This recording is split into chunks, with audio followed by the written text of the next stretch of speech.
masques à l'intérieur, sauf lorsqu'ils ou elles prennent la parole lors d'une réunion. En cas d'incendie ou d'urgence, toutes les participantes et tous les participants sont priés d'utiliser les outils de secours situés du côté ouest et la cage d'escalier qui jouxte les ascenseurs, les outils de secours situés du côté est étant temporairement fermés. Celles ou ceux qui sont installés au balcon des 3e et 4e étages sont priés d'utiliser la cage d'escalier qui jouxte les ascenseurs.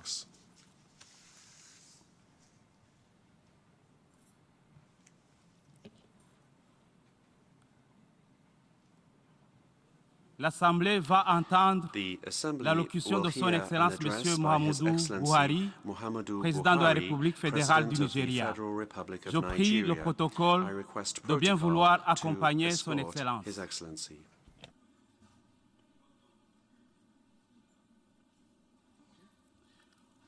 Au nom de l'Assemblée générale, j'ai l'honneur de souhaiter la bienvenue à son Excellence M. Muhammadu Buhari, président de la République fédérale du Nigeria, et je l'invite à prendre la parole devant l'Assemblée.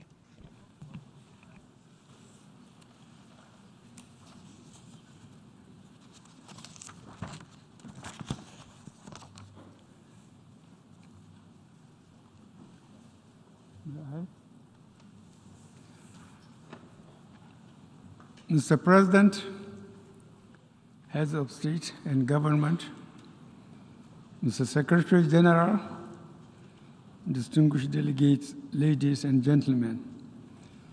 Mr. President, on behalf of the government and people of Nigeria, I congratulate you on your well-deserved election as President of the 77th session of this August Assembly. I assure you of the full support and cooperation of the Nigerian delegation during your tenure.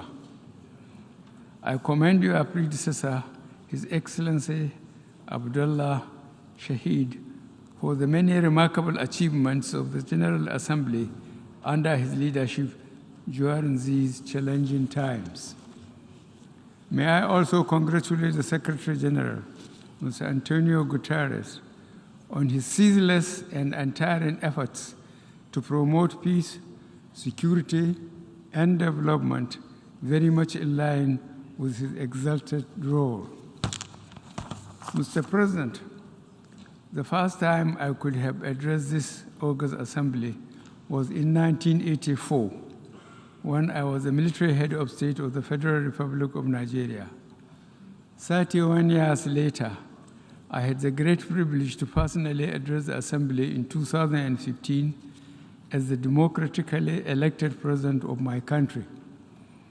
As I approach the end of my second and final 4-year term, I am reminded of how much has changed in Nigeria, in Africa, and in the world, and yet how some challenges remain.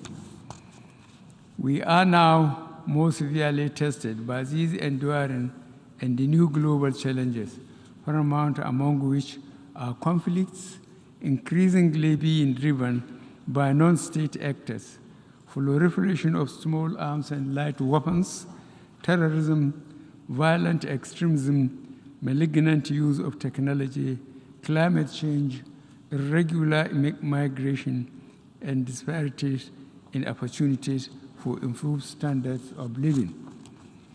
Despite the challenging international environment, the United Nations has proved that it can be strong when the will of its members is harnessed for positive collective action. The guiding principles of this extraordinary institution is the promotion of peace and security, development, and human rights. Latest in a chain of events challenging these principles is the Ukraine conflict, which has already created strains that are perhaps unprecedented for a generation. Such a conflict will have adverse consequences for us all, hindering our capacity to work together to resolve conflicts elsewhere, especially in Africa, the Middle East, and Asia. Indeed, the ongoing war in Ukraine is making it more difficult to tackle the perennial issues that feature each year in the deliberations of this assembly, such as nuclear disarmament, the right of the Rohingya refugees to return to their homes in Myanmar, and the Palestinians' legitimate aspirations for statehood and reduction of inequalities within and amongst nations. The danger of escalation of the war in Ukraine further justifies Nigeria's resolute calls for a nuclear-free world and a universal arms trade treaty, which are also necessary measures to prevent global human disasters. In this regard, we must find quick means to reach consensus on the nuclear non-proliferation treaty with related commitments by nuclear weapon states. I remain firmly convinced that the challenges that have come so sharply into focus in recent years and months emphasize the call by Nigeria and many other member states for the reform of the Security Council and other United Nations agencies. We need more effective and representative structure to meet today's demands that have since outgrown a system designed for the very different world that prevailed at its foundation in 1945. Change is long overdue. Mr. President, this is the first meeting we are having here in New York without the restrictions that characterized the last 3 years. The coronavirus pandemic ripped across national borders like a toxic whirlwind, leaving in its wake a legacy of pain and loss. Happily, we are also witnessed an incredible level of innovation and creativity from those who devised treatments and vaccines. These laudable achievements were underpinned by partnerships and international cooperation. We have also seen the bravery, care, and endurance of health professionals at every corner of the globe. With coronavirus, we saw very clearly how states tried to meet the challenge of a threat that could not be contained within national borders. The results were mixed, but at its best, cooperation among stakeholders was outstanding. It facilitated solutions that saved countless lives and eased the huge burden of human suffering. That same theme of unilateralism and the promotion of national interests competing with the common cause in the face of an existential threat has been our recurring experience in recent times. In every address I have delivered to this August Assembly, I have dwelt on the issue of climate change, especially as it fuels conflicts and complicates food security. Climate change reduces opportunity and prosperity, which in Africa, Latin America, and some parts of Asia also contribute to transitional organized crimes.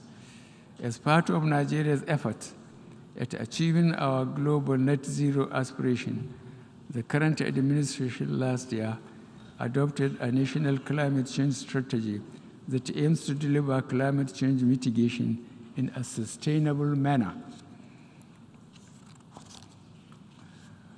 The measures we took at the national level also require climate justice. Africa and other developing nations produce only a small proportion of greenhouse gas emissions compared to industrialized economies. Yet, we are the hardest hit by the consequences of climate change, as we see in the sustained droughts in Somalia and floods of unprecedented severity in Pakistan. These and other climate-related occurrences are now sadly becoming widely commonplace in the developing world. We are, in effect, literally paying the price for policies that others pursue. This needs to change. At the COP26 in Glasgow last year, I did say that Nigeria was not asking for permission to make the same mistakes that others have made in creating the climate emergency. Fortunately, we now know what we can do to mitigate the effects of the climate crisis and the related energy challenge. As a first step, we must all commit to releasing the financing and the technology to create a stable and affordable framework for energy transmission. Development financial institutions must prioritize de-risking energy projects to improve access of renewable projects to credit facilities. There should be no countries left behind in this question. Rocketing energy costs worldwide are, in part, the product of conflict and supply disruptions to Europe and the Americas. Yet, we are all paying the price. It is therefore our expectation that this UNGA 77 and the upcoming COP27 will help galvanize the political will required to drive action towards the fulfillment of the various existing climate change initiatives. Another feature of the last decade that has been the growing partnership between states and the increasingly influential non-state actors. There was a time when the most important event at this assembly was the speech by the world's most powerful leaders. Now, a tweet or Instagram post by an influencer on social or environment issues may have greater impact. Technology offers us greatly limitless opportunities and sometimes runs ahead of the imagination of regulators and legislators. At its best, social media helps strengthen the foundation of our society and our common values. At its lowest, it is a corrosive digital version of the mob, bristling with intolerance and division. In confronting these challenges, we must also come together to defend freedom of speech while upholding other values that we cherish. We must continue to work for a common standard that balances rights with responsibilities to keep the most vulnerable from harm and help strengthen and enrich communities. Efforts to protect communities from the scourge of disinformation and misinformation must also be matched with efforts to reduce inequalities and restore hope to our poorer and most vulnerable of our communities as a means to stem the many socio-economic conflict drivers with which we are faced. In spite of our efforts, humanitarian crisis will continue to ravage some of our communities. Nigeria, therefore, implores our global partners to do more to complement our endeavors. Indeed, the multifaceted challenges facing most developing countries have placed a debilitating chokehold on their fiscal space. This equally calls for the need to address the burden of unsustainable external debt by a global commitment to the expansion and extension of the debt service suspension initiative to countries facing fiscal and liquidity challenges, as well as outright cancellation for countries facing the most severe challenges. Mr. President, Your Excellencies, distinguished delegates, democracy is an idea that crosses time and borders. Certainly, democracy does not have its limitations. The wheels of democracy turn slowly. It can demand compromises that dilute decisions. Sometimes it bends too much to special interests that exercise influence, not always for the general good, in a manner disproportionate to their numbers. But it has been my experience that a democratic culture provides a government with the legitimacy it needs to deliver positive change. In Nigeria, not only have we worked to strengthen our democracy, but we have supported it and promoted the rule of law in our sub-region. In the Gambia, we helped guarantee the first democratic transition since independence. In Guinea-Bissau, we stood by the democratically elected government when it faced mutiny. And in the Republic of Chad, following the tragic death of its president, the late Idris Dabe Itno, in the battlefield, we joined forces with its other neighbors and international partners to stabilize the country and encourage the peaceful transition to democracy, a process which is ongoing. We believe in the sanctity of constitutional term limits, and we have steadfastly adhered to it in Nigeria. We have seen the corrosive impact on values when leaders elsewhere seek to change the rules to stay on power. Indeed, we now are preparing for general elections in Nigeria next February. As the 78th Anga, there will be a new face at this podium speaking for Nigeria. Ours is a vast country, strengthened by its diversity and its common values of hard work, enduring faith, and a sense of community. We have invested heavily to strengthen our framework for free and fair elections.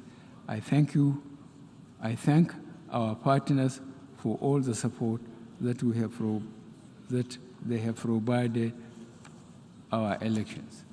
As President, I have set the goal that one of the enduring legacies I would like to leave is to entrench a process of free, fair, and transparent, credible election through which Nigerians elect their choice. Mr. President, the multiple challenges that face us are truly interconnected and urgent, and your choice of this season's theme, a watershed moment, transformative solution to interlocking challenges, is apt, in keeping with our obligation as member states of this noble organization. We'll almost do our utmost to work with you towards resolving them. In this regard, I reiterate my delegation's full and resolved cooperation. Let me convey my final reflection from this famous podium. We live in extraordinary times with independent challenges but enormous opportunities. The face of change can seem bewildering, with sometimes a palpable and unsettling sense of uncertainty about our future. But if my years in public service have taught me anything, it is that we must keep faith with those values that endure. These include, but not limited to, such values as justice, honor, integrity, ceaseless endeavor, and partnership within and between nations. Our strongest moments have always been when we remain true to the basic principle of tolerance, community, and abiding commitment to peace and goodwill towards all. I thank you all.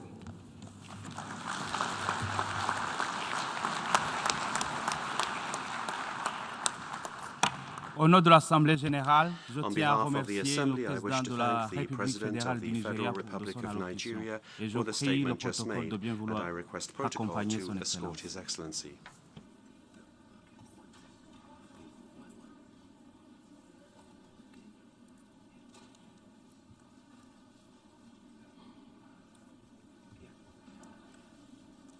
L'Assemblée va maintenant entendre The Assembly will l'allocution de hear son an Excellence address by M. His Excellency Sayyid Ibrahim Ebrahim Raisi, Raisi, président de la President République of the Islamic islamique Republic d'Iran. of Iran. Je prie le I protocole request de bien protocol vouloir to accompagner son escort His Excellence. Excellency.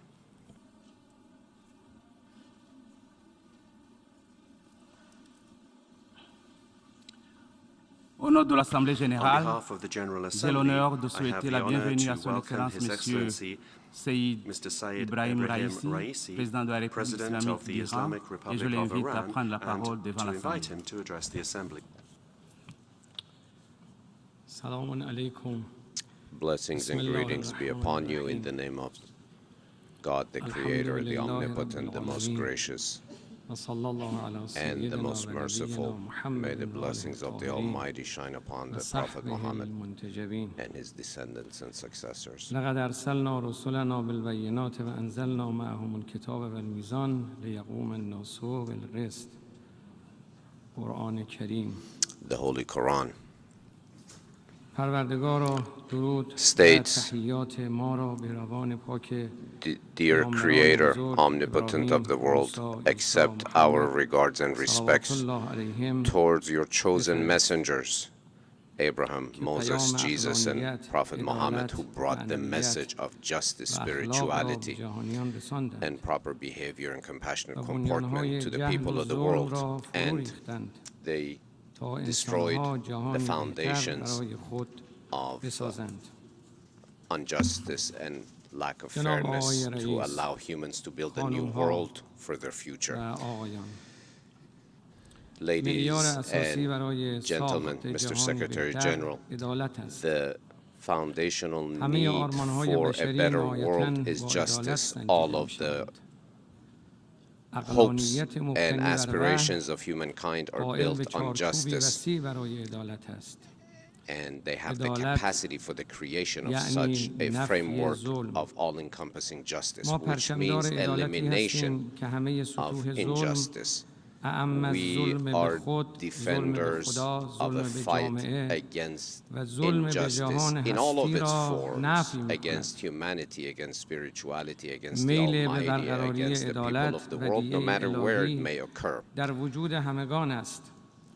A wish to be closer to the Creator and the teachings of the Creator exists in all humanity, and their willingness for change is witnessed in revolutions throughout the history of humanity. Even though a lot of movements never reach the maturity of a revolution, many of the revolutions deviated from their original path. However, the success of many people and nations, such as the nation of Iran, in the realization of their aspiration for the Islamic revolution has strengthened in the heart of the people around the globe such aspirations. The Islamic Revolution of Iran was the realization of the movement of the people of Iran towards justice and fairness, even though faced with a lot of plots throughout the decades. It has been able to safeguard itself. As a first step, the nation of Iran, based on an advanced social and organizational order, created the Islamic Republic of Iran in order to create justice internally and bring to the world order a message of justice and fairness. Key components on this path were spirituality, multilateralism. Ladies and gentlemen, I am grateful and honored to be the representative of a people and a nation that has inherited a great civilization that has been free for millennia and has always managed to defeat the plots of the enemies that sought to conquer it, a nation that has always seen oppression as an existential enemy and has always fought in order to destroy the enslavement ما قائل به of سرنوشت مشترک Babylonians برای all the way to the بشریت هستیم Palestinians. We believe in a common و از جهانی fate شدن for عدالت humanity, حمایت می‌کنیم. and we are ما for آنچه را the برای خود globalization می‌پسندیم of برای justice. دیگران What we seek for آرزو می‌کنیم و ourselves, we آنچه را wish برای onto خود others as نمی‌پسندیم well, and what we به do not دیگران wish for تحمیل ourselves, نمی‌کنیم. we do not impose on others. ملت ایران بر این The باور nation است of که Iran عدالت believes وحدت that آفرین است justice و brings unity, ظلم brings جنگ cohesion, افروز. and warfare is a این که destroyer کشوری of all در things. داخل خود مدعی عدالت For a باشد اما country در that خارج wishes انواع internally to have تروریست ها را justice, تربیت but then کند و به outside جان of its ملت own ها borders بیندازد یا با تحمیل creates فشارهای or مختلف trains various ملت terrorist ها را به groups and تسلیم وادار unleashes کند them باید هم on از various بشریت nations, شرم کند must هم be از ashamed آزادی in و the هم face of از humanity, عدالت. must be ashamed when faced with principles of freedom انسانیت and justice and منحصر به fairness. بخشی از انسانها Humanity نیست. حقوق does بشر not جز only با belong to certain تأمین حقوق segments همه بشر of متصور the نیست. world.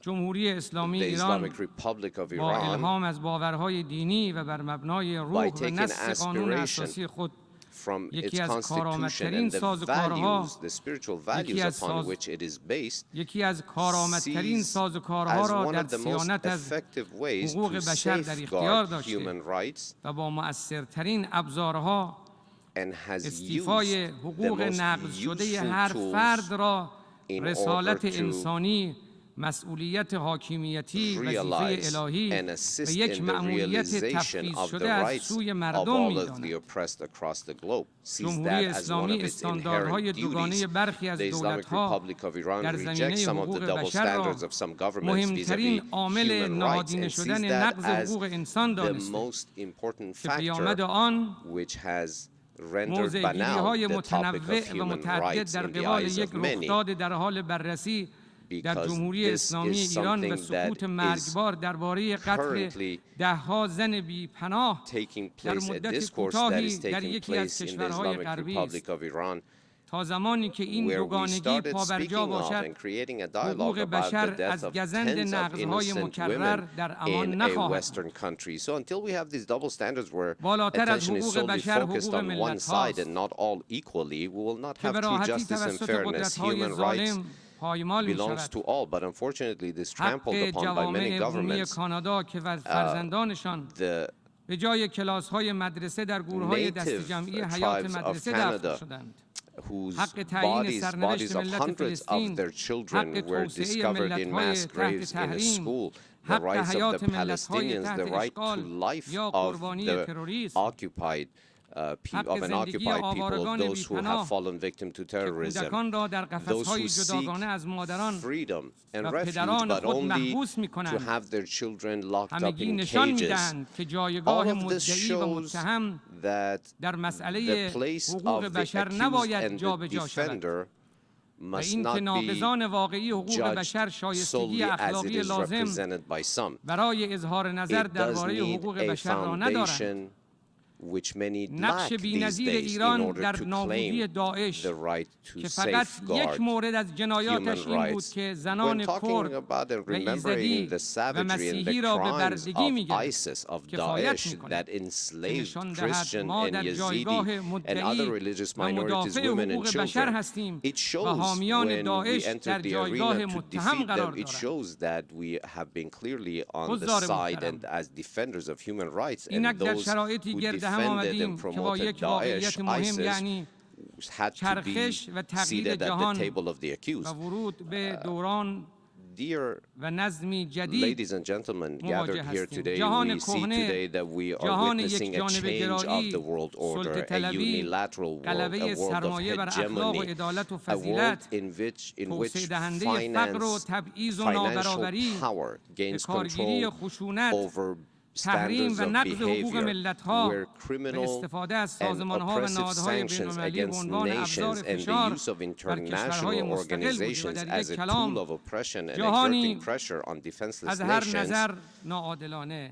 In other این words, we're نظم speaking ناعادلانه of a world مشروعیتش را در completely افکار privy عمومی of دنیا از justice and دست داده fairness. So this و order has اراده‌های lost its جدی برای support تغییر آن in شکل the گرفته thought of است. nations and people زوال throughout the این globe. نظم A new order کهنه has been تردید ناپذیر است.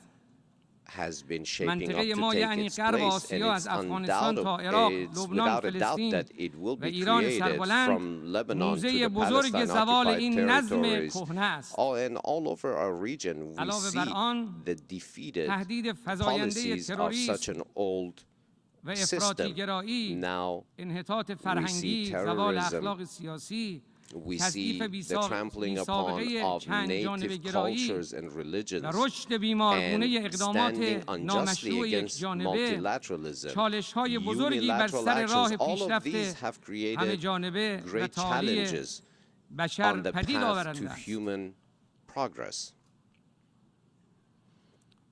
ما بر این باوریم We که firmly برای believe مقابله با that in تهدیدهای order to face دیرین و the معضلات challenges, نوین all جهانی، challenges as گزینه‌ای well جز as new همبستگی و frameworks in the همکاری world, we have no در choice چارچوب but چند جانبه گرایی cohesiveness مبتنی بر and عدالت unity و بر based اساس on اصول و multilateralism ارزش‌های and متعالی justice, انسانی based on shared منبعث از human and common آموزه‌های انبیاء values, الهی وجود based ندارد. on divine teachings. There is no other path. حضار محترم، همه ملت‌های آزاده دل در گروی این ارزش‌های والا دارند، اما همین سلسله باورها have their hearts دلیل همه tied to دشمنی such ظالمان deep-rooted جهان با values, ماست. and the defense of آنچه all ما of these می‌خواهیم values against the حقوق oppressors across ملت the globe rests ایران on our است. shoulders. What we seek is the right of the رابطه Iranian مبتنی nation, of the Iranian people. بر ظلم را A بر relationship نمی‌تابیم.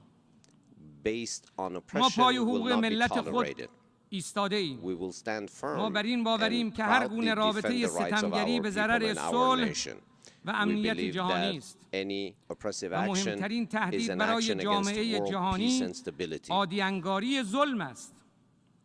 which is a دست threat to the یافتن به entire امنیت world. جهانی از هر Reaching طریقی غیر از security عدالت throughout پایدار the نخواهد world ماند through و این any همان path چیزی است که other ما than از justice will not سازمان be ملل sustainable or متحد permanent, and that is انتظار داریم precisely که what we انجام دهد. expect of the United Nations to support آری اجرای and عدالت do. سخت است و Of شاید course, به همین the دلیل implementation باشد of justice که and fairness بسیاری is از quite challenging مدعیان and difficult, صلح and perhaps از it is عدالت because of that گریزانند. that many of those سوال who ما از claim to دولت‌های be on the مدعی side آن of است که peace, اگر they run اراده‌ای away برای from اجرای the عدالت ندارید، responsibility of peace. آیا So we say تمایلی on برای to them, مقابله با ظلم هم ندارید؟ since you do not wish to carry the burden on your shoulder, do you not منطق even ما wish to carry the burden ریشه of در fighting همان against oppression? فرهنگ قرآنی دارد که Our فرمود belief نه is ظلم deeply کنید rooted in the و نه Quranic زیر بار culture ظلم that says, do بروید. not be oppressors nor سرنوشت بسیاری از oppress ملت‌ها با همین anyone. عبارت رقم And the می‌خورد. fate of many nations is کسانی tied to که exactly these از قدرت principles. منطق بی Those بهره‌اند به زور متوسل run می‌شوند. away from the logic منطقی که بر پایه of عدالت باشد character, fairness, and قدرت‌ساز است. justice بر run to دلها حکومت unilateralism می‌کند. and oppressive powers. کشوری که منطق ندارد A متوسل nation به that کودتا، lacks logic اشغالگری، relies مداخله on نظامی، coups, لشکرکشی، military برخورد interventionism, boots on the گزینشی با ground, تروریسم و چه a بسیار ظلم‌ها chosen و بی‌عدالتی‌های and دیگر می‌شود. unfair selective fighting against terrorism آیا and many other توسل به سلاح injustices. اتمی The use جهان را of به سوی nuclear weapons, عدالت سوق داد did that take the یا world closer زمینه to fairness, سلطه‌گری شد؟ justice and peace, or did it become کشته the شدن صدها هزار foundation for کودک عراقی، hegemonic powers, the killing of یمنی، hundreds of سوری thousands of و Yemeni, افغان Iraqi, در Syrian, and خدمت Afghan کدام children? آرمان بشری بوده است؟ Which human value آیا did that اینها serve? جلوه‌های ظلم Were these not و the بی‌عدالتی در جهان نیستند؟ evil faces of the total lack of راستی justice ایران and چه fairness چیزی in غیر از many مطالبه parts of the حقوق world? قادر And in reality, what راستی does, ایران چه چیزی what does غیر the از Islamic مطالبه Republic of حقوق Iran قانونی و seek other عادلانه than خود obtaining خواسته است its own که logical زورمداران and fair عالم right, را برآشفته کرده است؟ which has caused havoc and chaos همکاران among the محترم، oppressors of the world? Dear colleagues, امروز هژمونی طلبی و روحیه جنگ the سرد willingness to دنیا را move آزار می‌دهد in support و of دوران جدیدی از hegemony ناآرامی has become جهان ما را a sore تهدید point می‌کند. for humanity throughout the world. خواست And it ملت‌های is a جهان برای serious threat. تحقق It is عدالت the wish of the nations across the شدیدتر و world اراده آنها on an برای پیشرفت، increasing basis استقلال to obtain و justice, برخورداری از امنیت independence, جدی‌تر شده while است. enjoying security at the same time. بارور شدن دکترین مقاومت جلوه بارز عزم ملت‌ها برای تحقق The front عدالت of است. resistance تکرار می‌کنم، shows بارور شدن دکترین repeat it. مقاومت The جلوه realization بارز of the عزم doctrine ملت‌ها of برای resistance تحقق عدالت است. shows the extreme and deep-rooted اما در willingness of many مقابل people to یک obtain جانبه true گرایی به justice, دنبال عقب نگه whereas داشتن کشورها unilateralism از has مسیر been the tool توسعه that مستقل خود است. has been used to امریکا hold many نمیتواند countries back. بپذیرد کشورها On a روی پای selective خود basis, بایستند America و cannot accept that خامنبیشانه certain countries have نظامیگری the را right to مایه stand on their امنیت own two تصور feet, می‌کند. and they keep دوستان equivocating آمریکا نیز militarism with وضع بهتری security. ندارند. آنچه The friends امروز of در America اروپا do رخ not enjoy a می‌دهد better situation. آینه What is است occurring از today آنچه in در Europe دهه‌های is a mirror گذشته image of در what آسیای غربی has اتفاق occurred in Western Asia in the ماهیت past few لشکرکشی به decades. غرب آسیا و گسترش ناتو به شرق The اروپا تفاوتی comportment با and the یکدیگر result ندارند. of the movement of the troops چرا throughout که these در هر regions دو all سرنوشت have yielded the کشورها same results, توسط because all of آمریکایی them تعریف می شود که منافع خود را have shown با that the هزینه fate دیگران of دنبال many می کند. countries shows that آقای America has رئیس، pursued her own interest at the حضار expense of محترم، the interest of many other countries. انقلاب اسلامی Mr. آغاز Secretary General, حرکت ملت dear ایران colleagues, the برای Islamic رسیدن به Revolution جایگاه in Iran شایسته was خود the بود beginning of a و در این movement of a دوران great nation of بحران‌های Iran مختلفی را to همچون seek کودتا، her own place تروریسم in the داخلی، world. تجزیه And through the طلبی، decades, جنگ، we have آشوب been faced تحریم with را foreign پشت plots سر such as گذاشت coups که هیچ d'etats, یک از آنها به oppressive تنهایی برای sanctions, as بسیاری well از as کشورها قابل تحمل hegemonic نبود. interventions. But none of the از زمانی که successes رئیس of the جمهور Iranian وقت nation ایران have been acceptable to the آقای great محمد علی powers رجایی from the پای time خود that را the first president که of the آثار Islamic Revolution شکنجه of رژیم Iran, تحت حمایت the امریکا در late آن Mr. نمایان بود Raja'i, showed the روی sole of his feet that had been این tortured تریبون گذاشت savagely بیش از and 40 placed his foot سال upon می‌گذرد. this podium او for مدتی some پس 40 از آن years ago سخنرانی and به showed the دست scars of گروهک the تروریستی torture مورد حمایت آمریکا به that شهادت he was رسید. subjected to at the hands of the Shah's secret 4 دهه police. پیش ملت After ایران that به speech رهبری in this امام very hall, خمینی he was رحمت الله علیه با martyred by the بیرون کردن hypocrites. بیگانگان از مملکت خود About a decade بر after, سرنوشت خیش the late مسلط شد Imam و اکنون Khomeini ملت‌های made it منطقه so that the با nation of الگوبرداری از Iran آن تجربه was به able to دنبال به repel دست foreign گرفتن aggression from her سرنوشت خود territory هستند. and be in charge of her ملت own ایران که خود destiny. قربانی The people of تروریسم بوده Iran who است have themselves امروز به been تکیهگاه victims of امنیت در terrorism منطقه و پیشتاز راستین have مبارزه با today تروریسم become در جهان تبدیل شده است. a supporter that can be ملت ایران counted برای on in the رسیدن fight به against اهداف terrorism throughout the متعالی region. Today, the Islamic و Republic عادلانه of خود Iran, in order هزینه داده to است. reach her just تا آن زمان که صدام aspirations, قرارداد has الجزایر را پاره کرد spent much capital. و جنگ From the تمام time عیار when نظامی را علیه Saddam ما Hussein آغاز tore up کرد the Algiers و چه زمانی که رئیس accord جمهور سابق and آمریکا توافق attacked هسته‌ای را Iran زیر پا in an گذاشت unprovoked و manner, جنگ all the تمام way to عیار the time when اقتصادی the به راه American انداخت government و trampled از جلوه upon the nuclear جدیدی از accord. جنایت And we علیه saw a new face بشریت of criminal behavior against پرده humanity. برداری کرد. مدتی پیش رئیس Some جمهور time سابق ago, امریکا the previous president اعلام of the کرد United که States of داعش America را announced آمریکا that ایجاد کرده ISIS است. was created by the United States of برای America. ما فرقی نمی کند که For us, it داعش makes no ساخته difference دست کدام یک از whether دولت‌های ISIS, Daesh آمریکا باشد. was مسئله این made است by که which administration, a دولتی which از American آن طرف government. کره What زمین matters is تصمیم that a گرفت که government جغرافیای on the other منطقه ما side را of this به planet قیمت decided ریختن خون صدها هزار زن bring و کودک havoc and دوباره chaos خطکشی to کند. the geography اما of جمهوری our اسلامی این region پروژه را at the متوقف expense of the کرد lives and the blood of سپس women به and عقب children راند. and the innocents. But the Islamic فرماندهی و Republic قهرمان این resistance جنگ put علیه an end to تروریسم that و نابود movement, کننده to that داعش destructive کسی movement. نبود جز And the سردار leader سپهبد that حاج descended into the قاسم arena of the fight سلیمانی. against terrorism was no one other than the beloved late martyr General Qasem کسی Soleimani, که در راه آزادی a ملت‌های man, منطقه a freedom-seeking به شهادت man رسید. who became a martyr کسی که on در the راه path of آزادی obtaining the ملت‌های freedom منطقه به of the شهادت رسید nations of the region. و رئیس جمهور سابق And the امریکا previous president سند of the این United جنایت States of را به America اسم خود رقم زد. effectively managed to رسیدگی sign the عادلانه به document of the جنایتی که savage رئیس crime, جمهور an سابق illegal آمریکا به آن crime, an اعتراف immoral کرده crime. And خدمت what به انسانیت was است said in so تا many از این words ظلم ظلمی که به that the ملت‌های oppression that is imposed منطقه upon the شده nations است of the region به نحوی in such a fashion دلهای it has جراحت دیده از این managed ظلم to heal some of the broken hearts that we رسیدگی saw in عادلانه به result جنایتی of که this رئیس crime. جمهور سابق آمریکا به آن اعتراف The کرده خدمت به انسانیت Proper است pursuit of justice تا از این in the پس face of a crime that ظلم the American زبون گردد president و عدالت سربلند admitted باشد to ما have put a اجرای عدالت signature on و محاکمه آمر will و مباشر not be شهادت abandoned. سپهبد قاسم سلیمانی را We از seek طریق دادگاه عادلانه through تا حصول نتیجه a قطعی fair دنبال tribunal. خواهیم کرد. We will pursue through a fair tribunal to bring to justice خانوم‌ها those who و آقایان. martyred our beloved داستان ملت General ایران Qasem داستان Soleimani. ملتی است Ladies and که gentlemen, the آموخته history of است Iran is the history of a روی nation that پای خود has بایستد learned to و به stand on her دیگری own two تکیه feet نکند. and not to lean این on تجربه را anyone else, زمانی to آموخت depend on anyone else. که در هر Iran learned دو this جنگ lesson جهانی اعلام بی‌طرفی کرد اما after در in هر both دو world بار wars اشغال it نظامی شد announced its یا neutrality, آنجایی yet که was در always پی ملی subject کردن in صنعت both نفت wars to برای foreign نجات occupation. از And دست after, استعمار انگلیس in the به آمریکا 1950s, متوسل شد when ولی it همانها came علیه towards دولت وقت America ایران and کودتا relied on کردند America in order و to آنجایی که obtain the national در dream یک of the توافق چند nationalization of the جانبه oil بین‌المللی industry, که it مورد was again تأیید betrayed. شورای امنیت سازمان ملل قرار گرفته بود وعده رفع تحریم گرفت ولی خود را After در the برابر nuclear accord was signed بیرحمانه ترین and نظام accepted تحریم within the framework of گذار the محترم United Nations Security Council, آیان even that accord was بانوان. trampled upon ملت ایران unilaterally.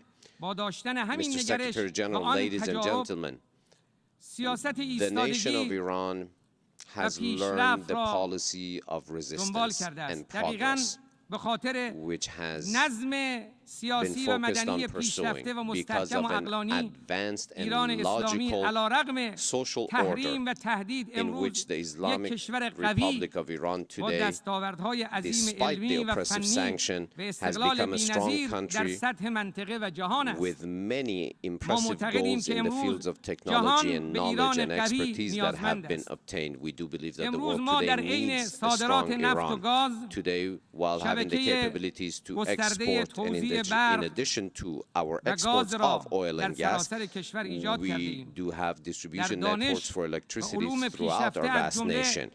In سلول‌های knowledge, بنیادین، knowledge صنایع seeking, فضایی، بایو و نانو تکنولوژی و علوم هسته‌ای پیشتاز هستیم. رشد ایران در شاخص‌های توسعه انسانی چشمگیر است. and Iran's زیرساخت‌های growth رفاه اجتماعی in از these جمله sectors is پوشش بیمه به considerable. طور گسترده برای And it جمعیت shows our 85 social میلیونی efforts ایران where ایجاد شده in است many و instances, for مردم example, when we have tried to bring universal مردم healthcare سالاری به coverage to صورت 85 million فراگیر people. در ساختار And the حکومتی pursuit of جمهوری the will اسلامی of the people نهادینه is a و به رویه اساسی نظام of تبدیل the شده است system of the در حالی Islamic که ما در Republic of دوران Iran. جنگ حتی Whereas برای during the خرید times سیم of the خاردار imposed نیز war تحریم بودیم by Iraq against Iran, we اکنون were با even دستیابی به prevented دانش from فنی being able to purchase پیشرفته barbed ترین wire. تجهیزات But نظامی today we به have been نقطه able to بازدارندگی رسیده ایم. manufacture این در حالی است که through در همه این indigenous دوران knowledge and شاهد capabilities دشمنی فزاینده the امریکا most modern در مقابله needed با پیشرفت systems ملت to ایران بود. defend our nation. مردم جهان، People of حضار the world, محترم، آقای dear رئیس، colleagues, Mr. Secretary General, این دشمنان ما نبودند که کوتاه it آمدند wasn't that our بلکه این enemies ملت took ما a بود step back. It was که هر our دشمنی nation را از میدان بیرون کرد. that managed to ملت ایران با drive حضور all of مؤثر و her مشارکت enemies from the فراگیر arena در نظم by سیاسی participating برآمده از انقلاب in an اسلامی توانست impressive and unprecedented ضمن fashion پایبندی in به the ارزش‌ها و Islamic الهام بخشی revolution به ملت‌ها to مرحله اول انقلاب solidify اسلامی را values با قدرت و of موفقیت طی faith کند و اینک در گام and دوم divine will. سیاست In the همسایگی و second step, تعمیق چند the جانبه گرایی policy اقتصادی of را good در neighborly اولویت relations. دستور کار سیاست Progress in خارجی خود قرار economic داده and است. trade relations have now been جمهوری brought to اسلامی the ایران forefront خواستار of the تعامل Islamic حداکثری Republic's با foreign همه policy. کشورهای جهان به We خصوص wish کشورهای to have همسایه و دوست خود extensive است. relations with all nations جنگ throughout the world, راه حل particularly with بحرانها our نیست neighbors. بلکه مسیر حل War بحران is not گفتگو و the تفاهم است. solution to crises. Dialogue جمهوری اسلامی ایران به and عنوان کشوری conversations and قدرتمند در negotiations are منطقه the true solutions. دارای The اراده و Islamic Republic of توانایی Iran as a برای کمک به حل powerful بحران هاست. country in the region is present در یک سال گذشته پیوندهای and willing اقتصادی to ایران solve crises تقویت during the شده past few و years. تجارت The منطقه‌ای آن به صورت چشمگیری رشد regional کرده است. trade با of گسترش Iran زیرساخت‌های has همکاری seen اقتصادی پایدار impressive فصل نوینی از increases, and دوستی we و have اعتماد now متقابل entered پدید آمده است. with our neighbors این into a سیاست new season همسایگی of expansion سیاستی of امنیت friendly, ساز neighborly, و and ثبات brotherly آفرین ties. است. This brings ما در stability, this دوران brings security سختی for all sides. همسایگان اثبات کردیم We که یار proved همسایگان during the خود hard هستیم. times of all of our neighboring countries در that we همه are their true گفتگوهای friends. پرشماری که با رؤسا و سران During منطقه the داشتم، numerous یکی از conversations that I've مهمترین had نکات with مشترک این بوده regional leaders, که امنیت one of the منطقه main باید points was that به the صورت regional درونزا security و بدون must مداخله be خارجی تأمین شود born from و راه within آن همکاری است and نه not from the بلوک‌بندی. outside. And the way to دوران پیش realize رو دوران that همکاری‌های is پایدار، collaboration رفاه، and ثبات و cooperation, برادری است. not by forming اگر opposing سرنوشت blocks. منطقه به We must دست rely on خود brotherly and کشورهای friendly منطقه رقم relations. بخورد، If we leave the fate اشغالگران and و the destiny غاصبان of the nations of the رفتنی region in هستند their own hands, و همسایگان then the برای یکدیگر occupiers باقی میمانند. will be gone and neighbors will remain for one another روزگاری in جنگ eternity. بین دو ملت ایران و عراق پدید آمده بود. In a not too distant past, we saw the fires of war between the two brotherly nations of Iraq and Iran by the encouragement of enemy powers throughout the world. But today we see the marches of Arbaeen in observation of the 40th day of the martyrdom of Imam Hussein. We see that that grand, glorious march takes place in observance of that martyrdom, and in order to renew our faith in those values and to respect those who gave their lives, the descendants of the Prophet who gave their lives for human dignity and human values. Dear colleagues, I would like to direct your attention to one of the most egregious points that shows the oppressive powers present in the region. The region has not seen previously such a occupying savage power such as the Zionist regime in its midst in the past. The killing of children and women are present in the dark report card of the Zionist regime. It has managed to form the biggest prison in the world in Gaza.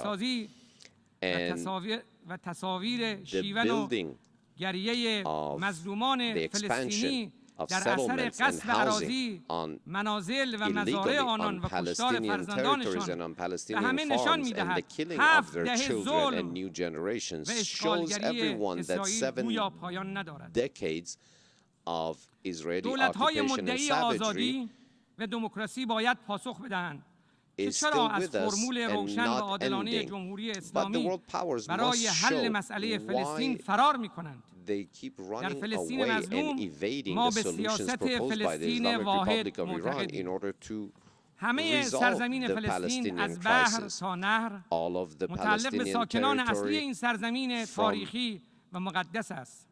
mountainous region to the sea requires only one solution, which is the reliance on the votes of all Palestinians, composed of Muslims, Christians, and Jews, in a completely comprehensive referendum. The occupying Zionist power that has occupied Jerusalem and occupies other lands in the region cannot be a partner for security and stability. Dear colleagues, allow me to focus your attention on another phase of lack of justice and fairness, which is the double standard used when speaking of the nuclear capacities, nuclear science capacities of the Islamic Republic of Iran. And we all know that it's for only human and peaceful endeavors, but some countries are keen on portraying this as a threat in order to sweep under the rug what they should rightly face themselves, which should be denuclearization.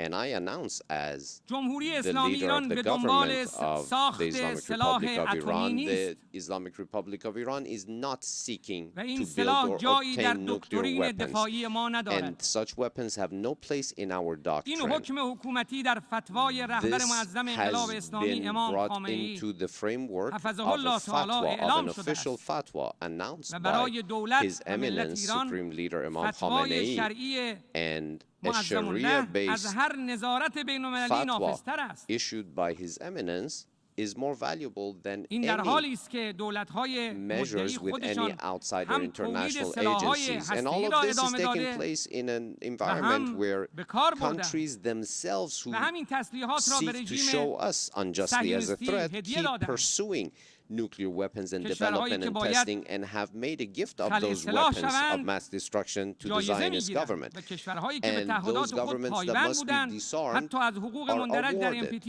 نیز محروم می‌شوند. But those who are observing در حالی که proper برنامه frameworks are صلح‌آمیز even هسته‌ای ایران threatened تنها by 2% NPT measures. برنامه‌های هسته‌ای جهان را شامل می‌شود. And in a 35% framework where only بازرسی‌ها از 2% of the تأسیسات ماست. nuclear activities of the world are taking place in Iran, Iran تکرار می‌کنم has been the subject of در حالی که برنامه 35% of صلح‌آمیز nuclear هسته‌ای ایران inspections. تنها 2% I will repeat, برنامه‌های only هسته‌ای جهان را 2% شامل of world می‌شود. nuclear activities are taking 35% place in Iran. بازرسی‌ها از تأسیسات 35% of ماست. nuclear inspections are in اکنون از Iran. حضار محترم می‌خواهم So I به ask all of دقت those here present به today چند نکته توجه کنند. to یک، please focus on the next جمهوری following points اسلامی with با precision. حسنیت و 1. با The قصدی Islamic Republic متین of Iran with توافقنامه‌ای goodwill را در سال 2015 پذیرفت signed an agreement, و در همان accepted an وهله agreement in اول تمام 2015, تعهدات and خود را in a انجام first داد. phase did live up اما to all نتیجه of her آن commitments without عهدشکنی any آمریکا exceptions. But the به result of اعمال that was the تحریم‌هایی trampling بود upon by که به اذعان America خودشان on that بی‌سابقه‌ترین agreement, تحریم‌های and as تاریخ بود.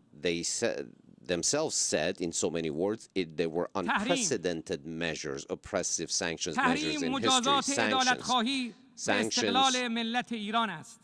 are an imposed punishment on the people of Iran کشتار جمعی for است. being تحریم freedom seekers. سلاح کشتار A جمعی weapon است of mass destruction. و That's همراهی یا what سکوت در مقابل آن sanctions are. نیز And کمک و abiding by رضایت those دادن به or ظلم است. cooperating in the implementation of those این آمریکا is بود که از helping توافق خارج شد، oppression نه take ایران. root. Two, it was America that trampled upon and left the آژانس agreement, not بین‌المللی Iran. انرژی اتمی The International 15 Atomic بار در Energy گزارش‌های Agency خود اعلام کرد issued که ایران 15 به different مفاد reports توافق stating کاملاً precisely پایبند that است. Iran had remained fully committed to all of her commitments. Number 3, ایران در عین حال که هزینه Iran, التزام به while تعهدات خود را simultaneously پرداخته، paid the price for اما having به علت lived نقض up to her عهد طرف commitments, امریکایی but و ناپایبندی as a طرف result اروپایی of از منافع این توافق برخوردار نشده است. the trampling upon by the United States and the cooperation of the ما بر European اساس side by the ظرفیت‌های United دیده States شده در توافق has not been اقداماتی given the انجام دادیم opportunity to تا obtain the طرف rewards of ناقض such agreement, به the تعهدات خود rights of برگردد. such agreements. We did give ایران با پایبندی به the ample تعهدات خود opportunities for those who محور trampled اصلی upon بقای and left برجام بوده this است و اگر agreement to ابتکارها return to it. و انعطاف‌های We جمهوری have اسلامی been ایران نبود، extremely flexible, and مذاکرات had it not been در for همون our روزهای نخست flexibility, متوقف می‌شد. the negotiations would have stopped in the منطق very first few مذاکراتی days. ایران بر The مبنای logic of تحلیل negotiations of عادلانه از Iran تحولات is فقط یک جمله a است: just پایبندی analysis به of what is تعهدات. going on. And our wish is only one thing: commitment, موضوع observance of تضمین‌های commitments. اطمینان بخش صرفاً آمادگی Now, برای یک the issue اتفاق of احتمالی نیست. guarantees is ما از not یک just for تجربه something صحبت that may می‌کنیم. happen. ما We're basing that تجربه on خروج lived آمریکا از experience. برجام We're و speaking بیش از of the یک سال و نیم experience تعلل of دولت America کنونی having آمریکا در left بازگشت به the تعهدات خود را JCPOA. پیش چشم داریم. And we have a year, همین امروز که year and a دولت half of آمریکا از قصد negotiations خود with the برای current American بازگشت به government to تعهدات return, خود سخن میگوید، for her to صدای return to the دیگری fulfillment از of her داخل این commitments. کشور And while به گوش today میرسد they speak of observing که their تعهد پذیر commitments بودن to this آمریکا را deal, زیر سوال میبرد. they keep repeating the آیا same با old آن stories of the تجربه past, which و این puts a چشمانداز great deal میتوانیم of doubt در on her true موضوع commitment to مهم return to this تضمین agreement. پایداری توافق Which با brings us to مسامحه عمل another کنیم؟ challenge. Can we truly trust without guarantees and assurances that they will this time live up البته to their جمهوری commitment? اسلامی Of با course, the امکانات Islamic وسیع Republic of Iran و with ارتباطات گسترده با جهان آثار various تحریم ها را یکی پس از well-established دیگری and خنثی vast relationships with countries across the globe, has managed to neutralize in many cases the sanctions and created new opportunities. According to the United States of America herself, as announced many times by many government officials, the maximum pressure policy has suffered an embarrassing defeat.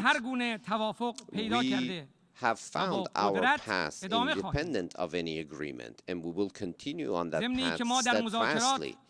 At the same time, while we are very serious in the negotiations, and we have shown and we have proven that if the rights of the people of Iran are respected, there is a great and serious will to resolve all issues. We believe that the knot of the nuclear deal must be opened from the same place where they managed to tie this knot together.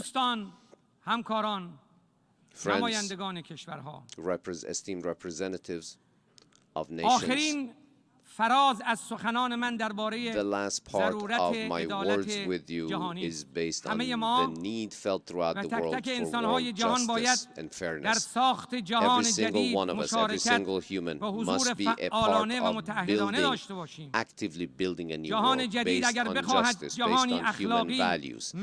If we wish the new world to be acceptable, to be one of character, to be one that is powerful and successful in resolving challenges facing humanity, has no solution other than to be based on international fairness and justice, which needs the following principles. One, feeling collectively responsible throughout the world against oppression.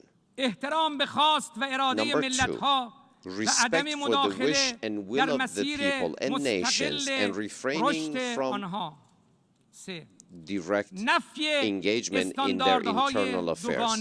3, elimination of double standards. 4, standing up against violence and war. 5, independence and prudence in the actions of international organizations, and most importantly, the creation of roles for dignified and qualified humans of experience so they can create this new system. Our viewpoint towards the horizon of the future is very realistic, and we firmly believe that based on divine promises as delivered by the prophets, justice will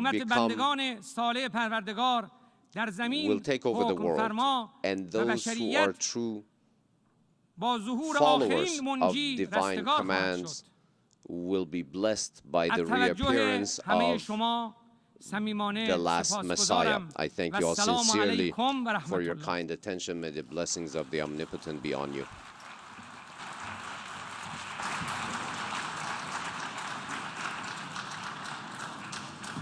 Au nom de l'Assemblée générale, je tiens à remercier le président de la République islamique d'Iran de son allocution et je prie le protocole de bien vouloir accompagner son Excellence.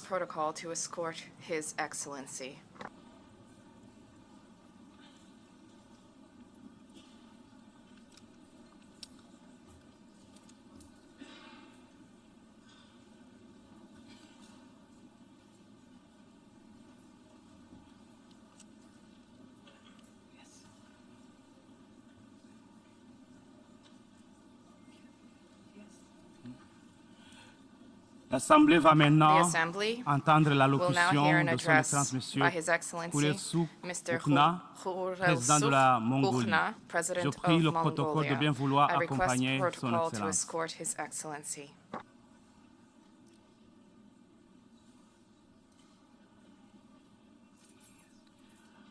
Au nom de l'Assemblée générale, j'ai l'honneur de souhaiter la bienvenue à son Excellence Monsieur Khurelsukh Okhna, président de la Mongolie, et je l'invite à prendre la parole devant l'Assemblée.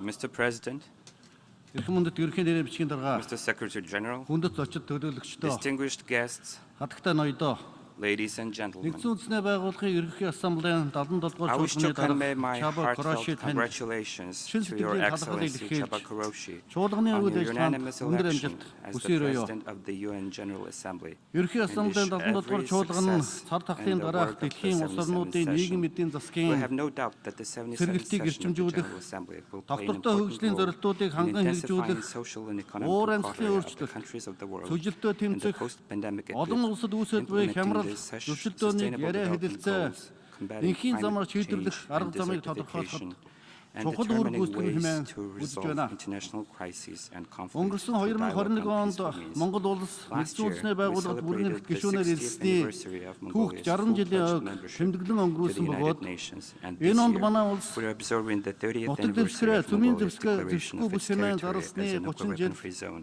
нэгдсэн and үндэсний the байгууллагын 20th энхийг anniversary сахиулах of ажиллагаанд Mongolia's оролцох participation эхэлсний in the түүх UN 20 жилийн peacekeeping зохиож байна. operations.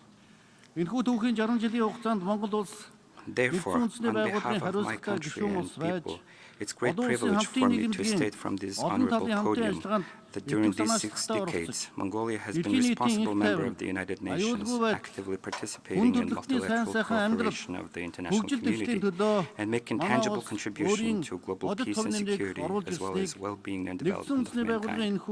Эрхэм хүндэр эндэр дээрээс эх орон ард түмнөө төлөөлөн хэлэхэд багтам сайхан байна.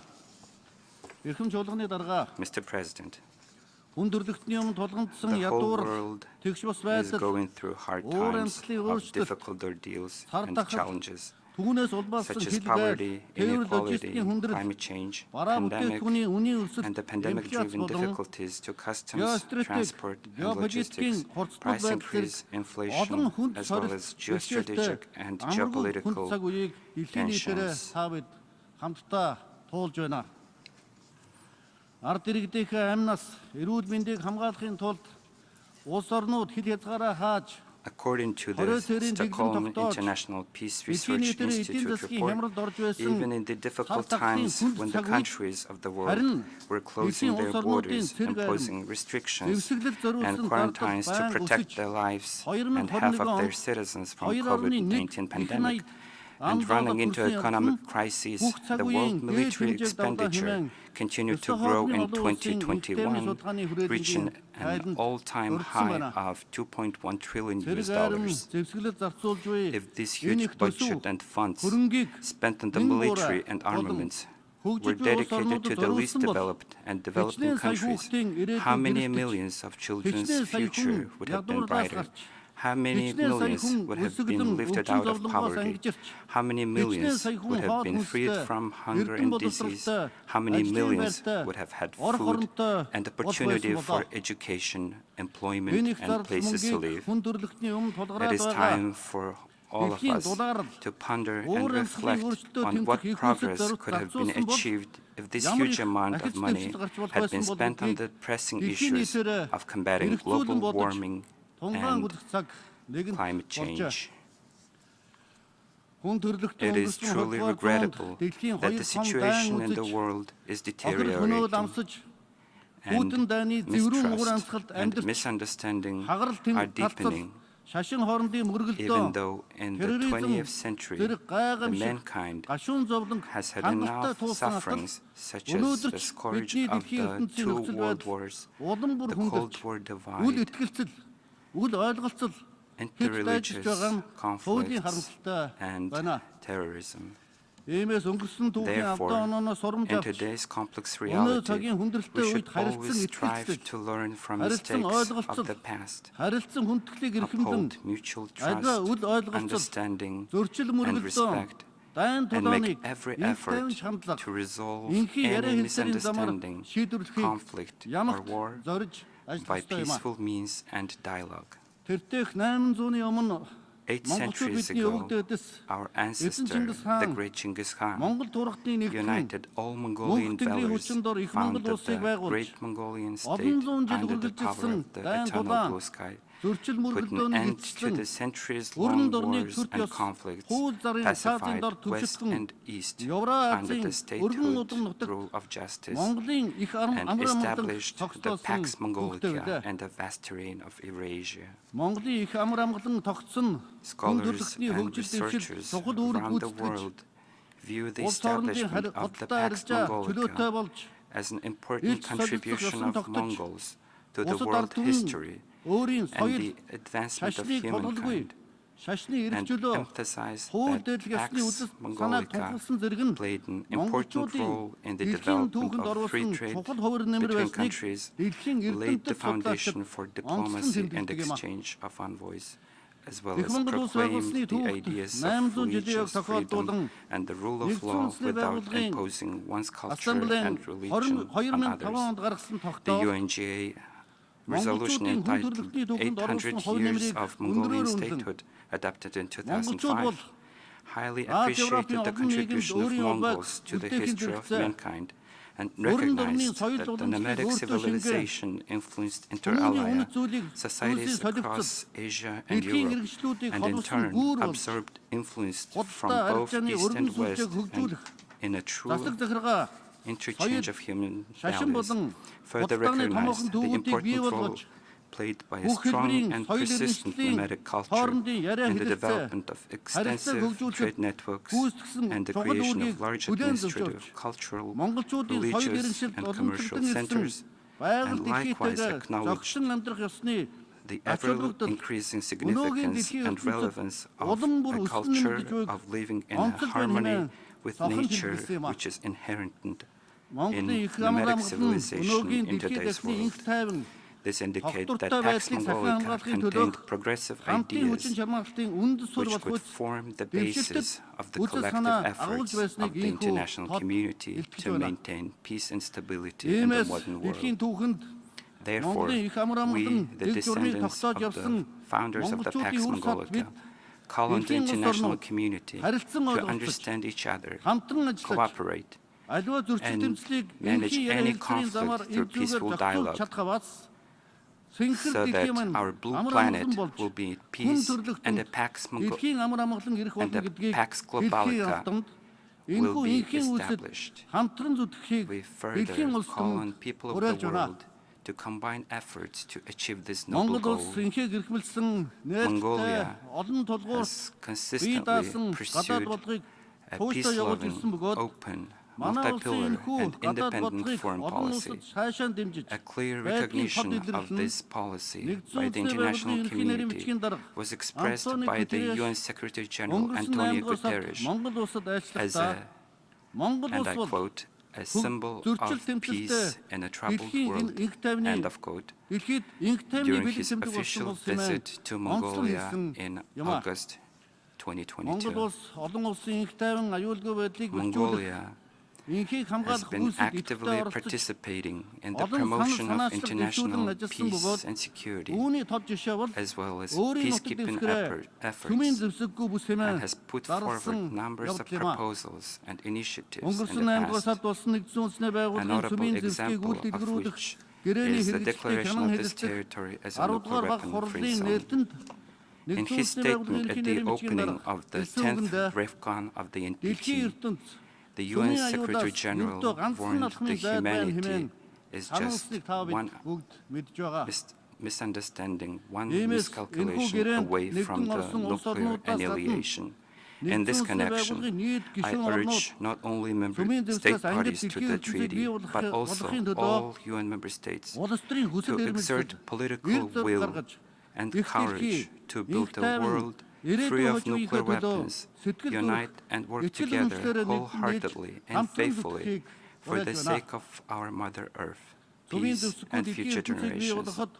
Mongolia considers that nuclear disarmament, non-proliferation, complete elimination of nuclear weapons, and establishment of nuclear weapon-free zones are the best and effective means of building a world free of nuclear weapons. Therefore, we consider the international recognition of Mongolia's nuclear weapon-free status is our tangible contribution and effort to this cause. Mr. President, this year marks the 20th anniversary of Mongolia's participation in the UN peacekeeping operations.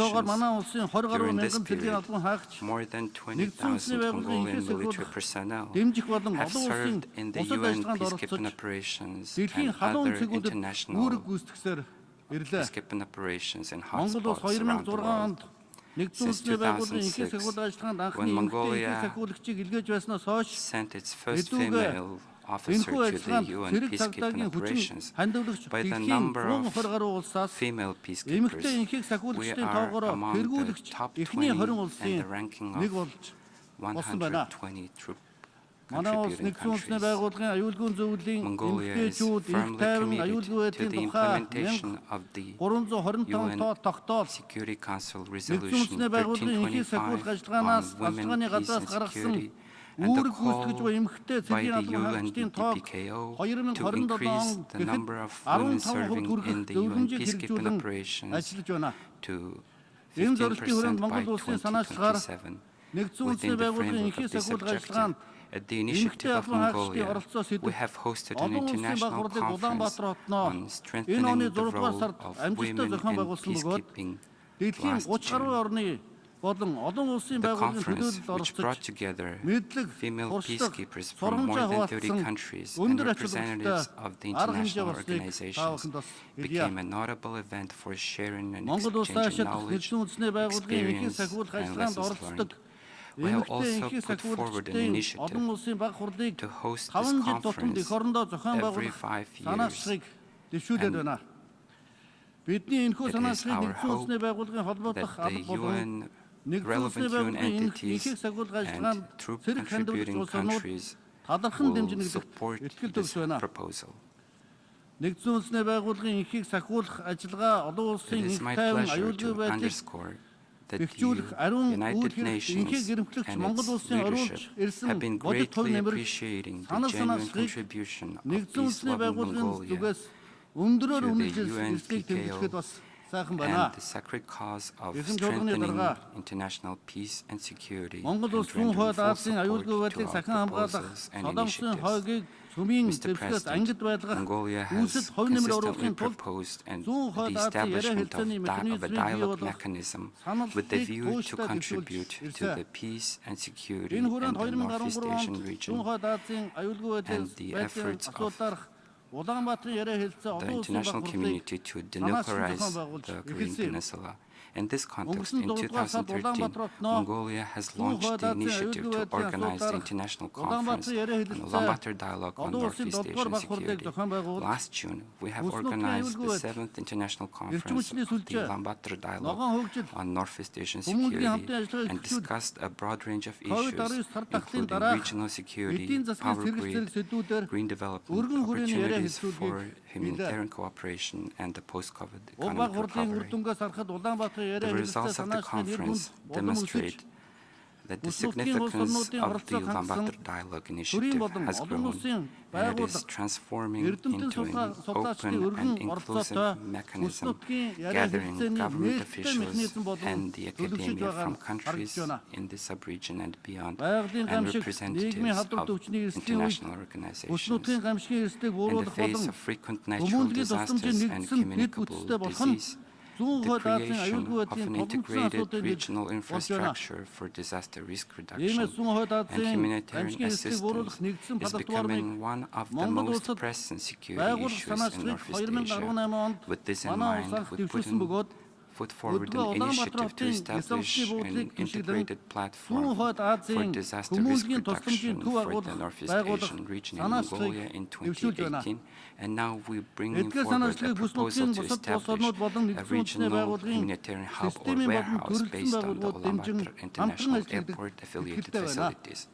I'm confident that these initiatives will be supported and assisted by other countries in the region and the UN system and specialized organizations. Mr. President, broad-scale economic restrictions and sanctions caused by the ongoing COVID-19 pandemic and geopolitical conflicts have hit hard the national economies. The global market prices of food, fuel, agriculture, and energy raw materials have increased sharply like never before, causing fluctuation in the global economy and financial markets and creating major risks. With the immediate support of the United Nations and its system organizations and development partners to Mongolia's effort against COVID-19, as of today, 70% of the Mongolian population are fully vaccinated, domestic restrictions removed, and borders open.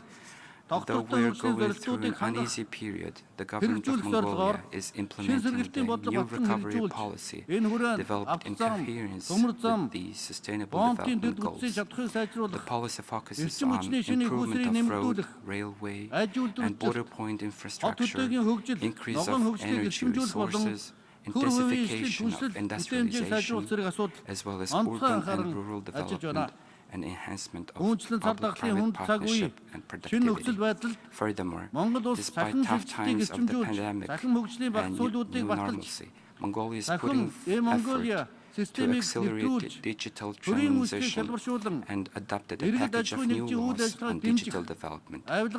We have introduced the e-Mongolia platform to streamline public service delivery to citizens and entities, to reduce corruption and bureaucracy, to increase information security, and to promote good governance. Moreover, we are working to expand and develop our mutual multilateral and multilateral cooperation in these fields at regional and international levels. Mongolia fully supports major initiatives put forward in the UN Secretary General's report, Our Common Agenda, and is sparing no effort to implement them in close cooperation with the Sustainable Development Goals, the National Vision 2050 Long-Term Development Policy, and the New Recovery Policy. Mr. President, we must not forget that serious challenges we are facing, such as climate change, biodiversity loss, desertification, land degradation, shortage of water resources, and droughts,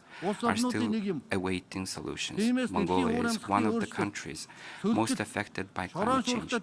Therefore, with a view to combat climate change, desertification, and dust storms, and to increase forest and water resources, Mongolia launched the Billion Trees National Movement to plant, grow, and protect billions of trees. Mongolian people, the government, and development partners welcomed the initiative, and now the Billion Trees National Movement is being successfully implemented throughout the country. I'm pleased to inform that the UN Secretary General personally joined and supported the movement. In addition, Mongolia reiterates its position to actively cooperate and make a real contribution to reduce the negative impact of climate change and protecting the environment at regional and international levels.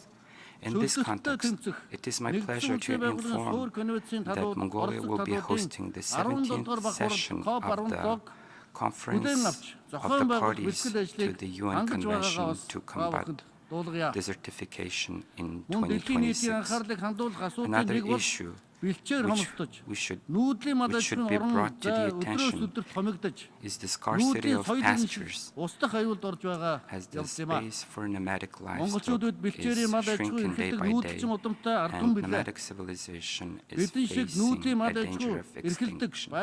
We Mongolians are nomadic and pastoralist people, lives of over 200 million people, raising livestock and living in harmony with the nature, like us, are at risk now due to climate change, land degradation, desertification, drought, and extreme winter calamities. In order to protect their interests, improve pasture management and use, preserve ecosystem balance, and provide global food security and supply, Mongolia initiated a resolution proclaiming the year of 2026 as the International Year of Rangelands and Pastoralists, and it was adopted by the UNGA on March 15, 2022. We launched the Billion Trees National Movement along with the national programs on food supply and security and healthy Mongolia to implement the Sustainable Development Goals and create a healthy environment where people would live a healthy life, consuming healthy food. We highly appreciate the support and cooperation of the countries and the region and international organizations extended to this endeavor. Mr. President, nowadays the drastic change of the international order and norms established after the Second World War, the importance of multilateralism and the role of international community are growing further even more. For this reason, we are of the view that it is important for every member state to take an active part in the process of the UN reforms and constructively contribute to strengthening the position and role of the organization. Mongolia views that the key to the reform of the UN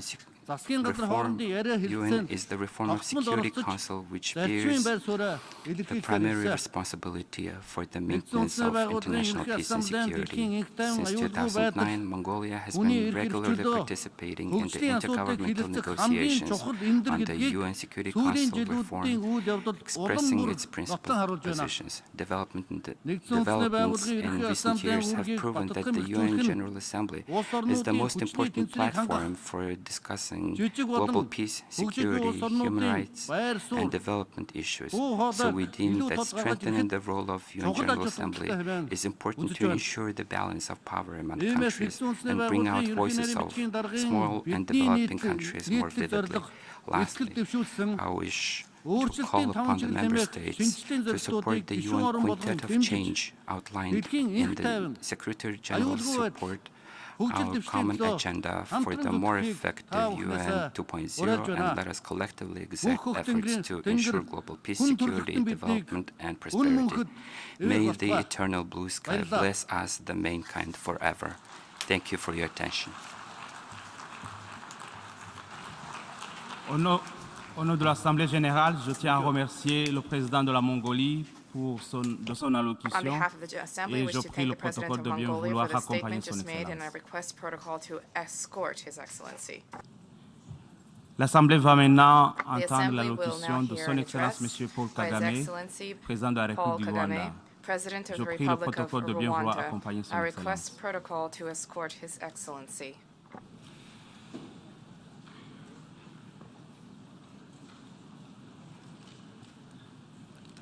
Au nom de l'Assemblée générale, j'ai l'honneur de souhaiter la bienvenue à son Excellence M. Paul Kagame, président de la République du Rwanda, et je l'invite à prendre la parole devant l'Assemblée.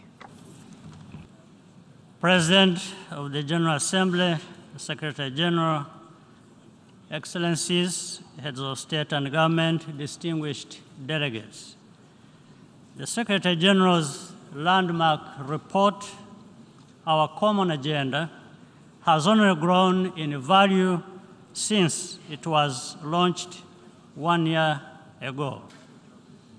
The world is in a state of turbulence with intersecting crises growing in scale and severity, including climate change, food price inflation, conflict, and uncontrolled migration.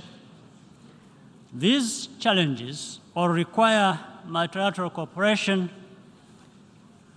and efforts, yet the perception that the international system is no longer up to the task has only deepened, particularly where the interests of powerful members are at stake. In the Eastern Democratic Republic of Congo, recent setbacks have served to highlight that the security situation is fundamentally no different than it was 20 years ago, when the largest and most expensive United Nations peacekeeping mission was first deployed. This has exposed neighboring states, notably Rwanda, to cross-border attacks that are entirely preventable.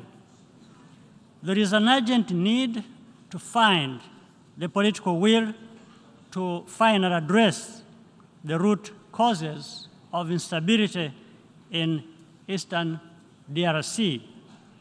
The blame game does not solve the problems. These challenges are not insurmountable, and solutions can be found. This would ultimately be much less costly in terms of both money and human lives. Despite shortcomings, there are examples to demonstrate that international cooperation can successfully address the issues that matter to all of us. Global health is a case in point. The Global Fund to fight HIV, tuberculosis, and malaria has helped save countless lives in Africa and beyond, while also strengthening health systems.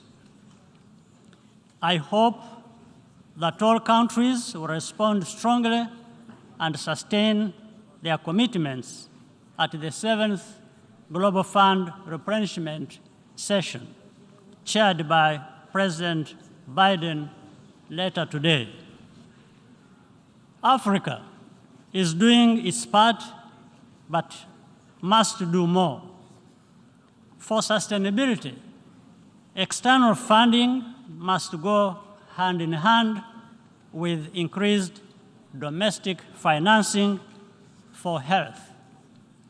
This is a priority which the African Union is tracking on an annual basis, and which I'm honored to lead on behalf of the organization.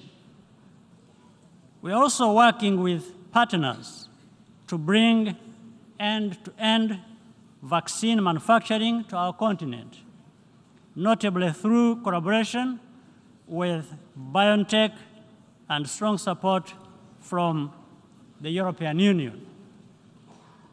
This is critical to increase Africa's resilience against future pandemics.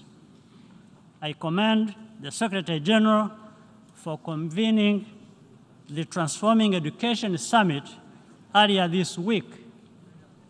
The future of billions of children and young people across the world depends on overcoming the challenges of inclusion and quality of instruction, particularly as we recover from the pandemic.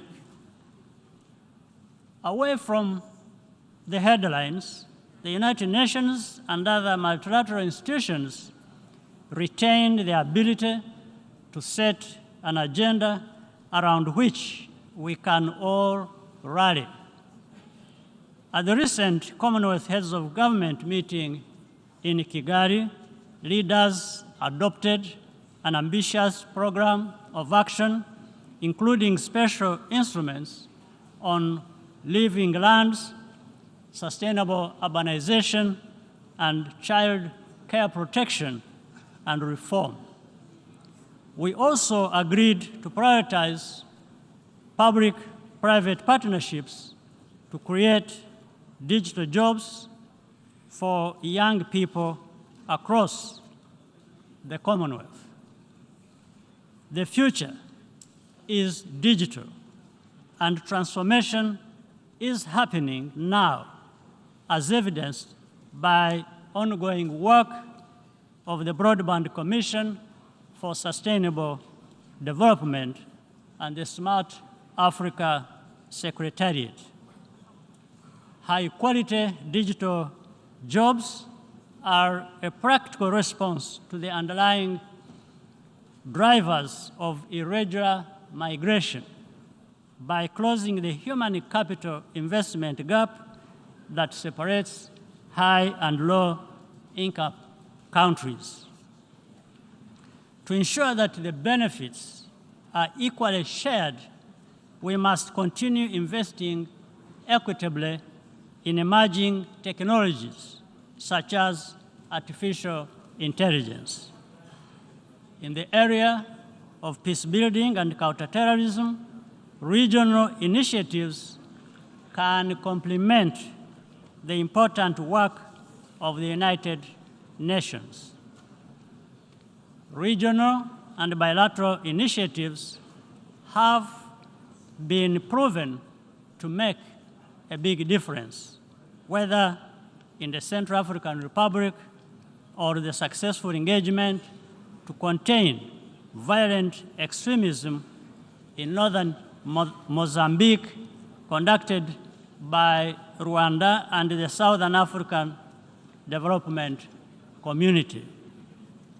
If this approach were tried properly in DRC, as proposed by the Nairobi process, it would make difference.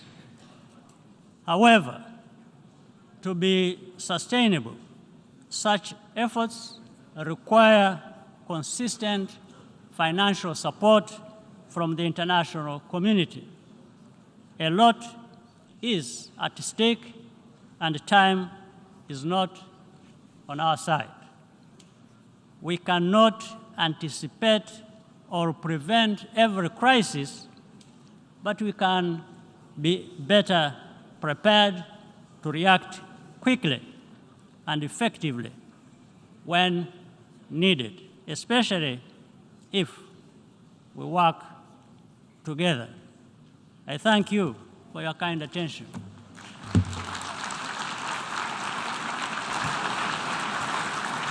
Au nom de l'Assemblée générale, je tiens à remercier le président de la République du Rwanda de son allocution et je prie le protocole de bien vouloir accompagner son Excellence.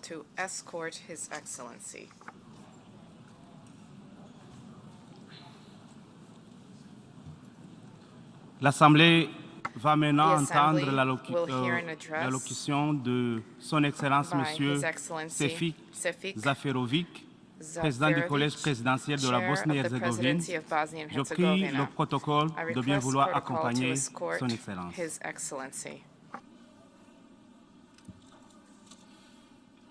Au nom de l'Assemblée générale, j'ai l'honneur de souhaiter la bienvenue à son Excellence M. Sefik Zaferovic, président du Collège présidentiel de la Bosnie-Herzégovine, et je l'invite à prendre la parole devant l'Assemblée. Mr. President, Secretary General, ladies and gentlemen, it is my honor to address this esteemed body as the chairman of the presidency of Bosnia and Herzegovina. I congratulate Mr. Shahid on successfully presiding over the 76th session of the United Nations General Assembly. Despite the difficult working conditions caused by the pandemic, he worked dedicatedly with the UN Secretary General, Mr. Guterres, so that this body of the United Nations could carry out its duties. I also congratulate Mr. Kereshi on his election as the President of the 77th session of the UN General Assembly. You can count on the support and cooperation of Bosnia and Herzegovina in ensuring the productive work of this body. Dear President, at the recent sessions of General Assembly and other international fora, we regularly assess that the global order is experiencing tectonic changes. Today, however, we can conclude that the world has changed irreversibly. Odnosi na kojima je počivala sigurnosna arhitektura Evrope, kao i šireg međunarodnog okvira, postali su prošlost.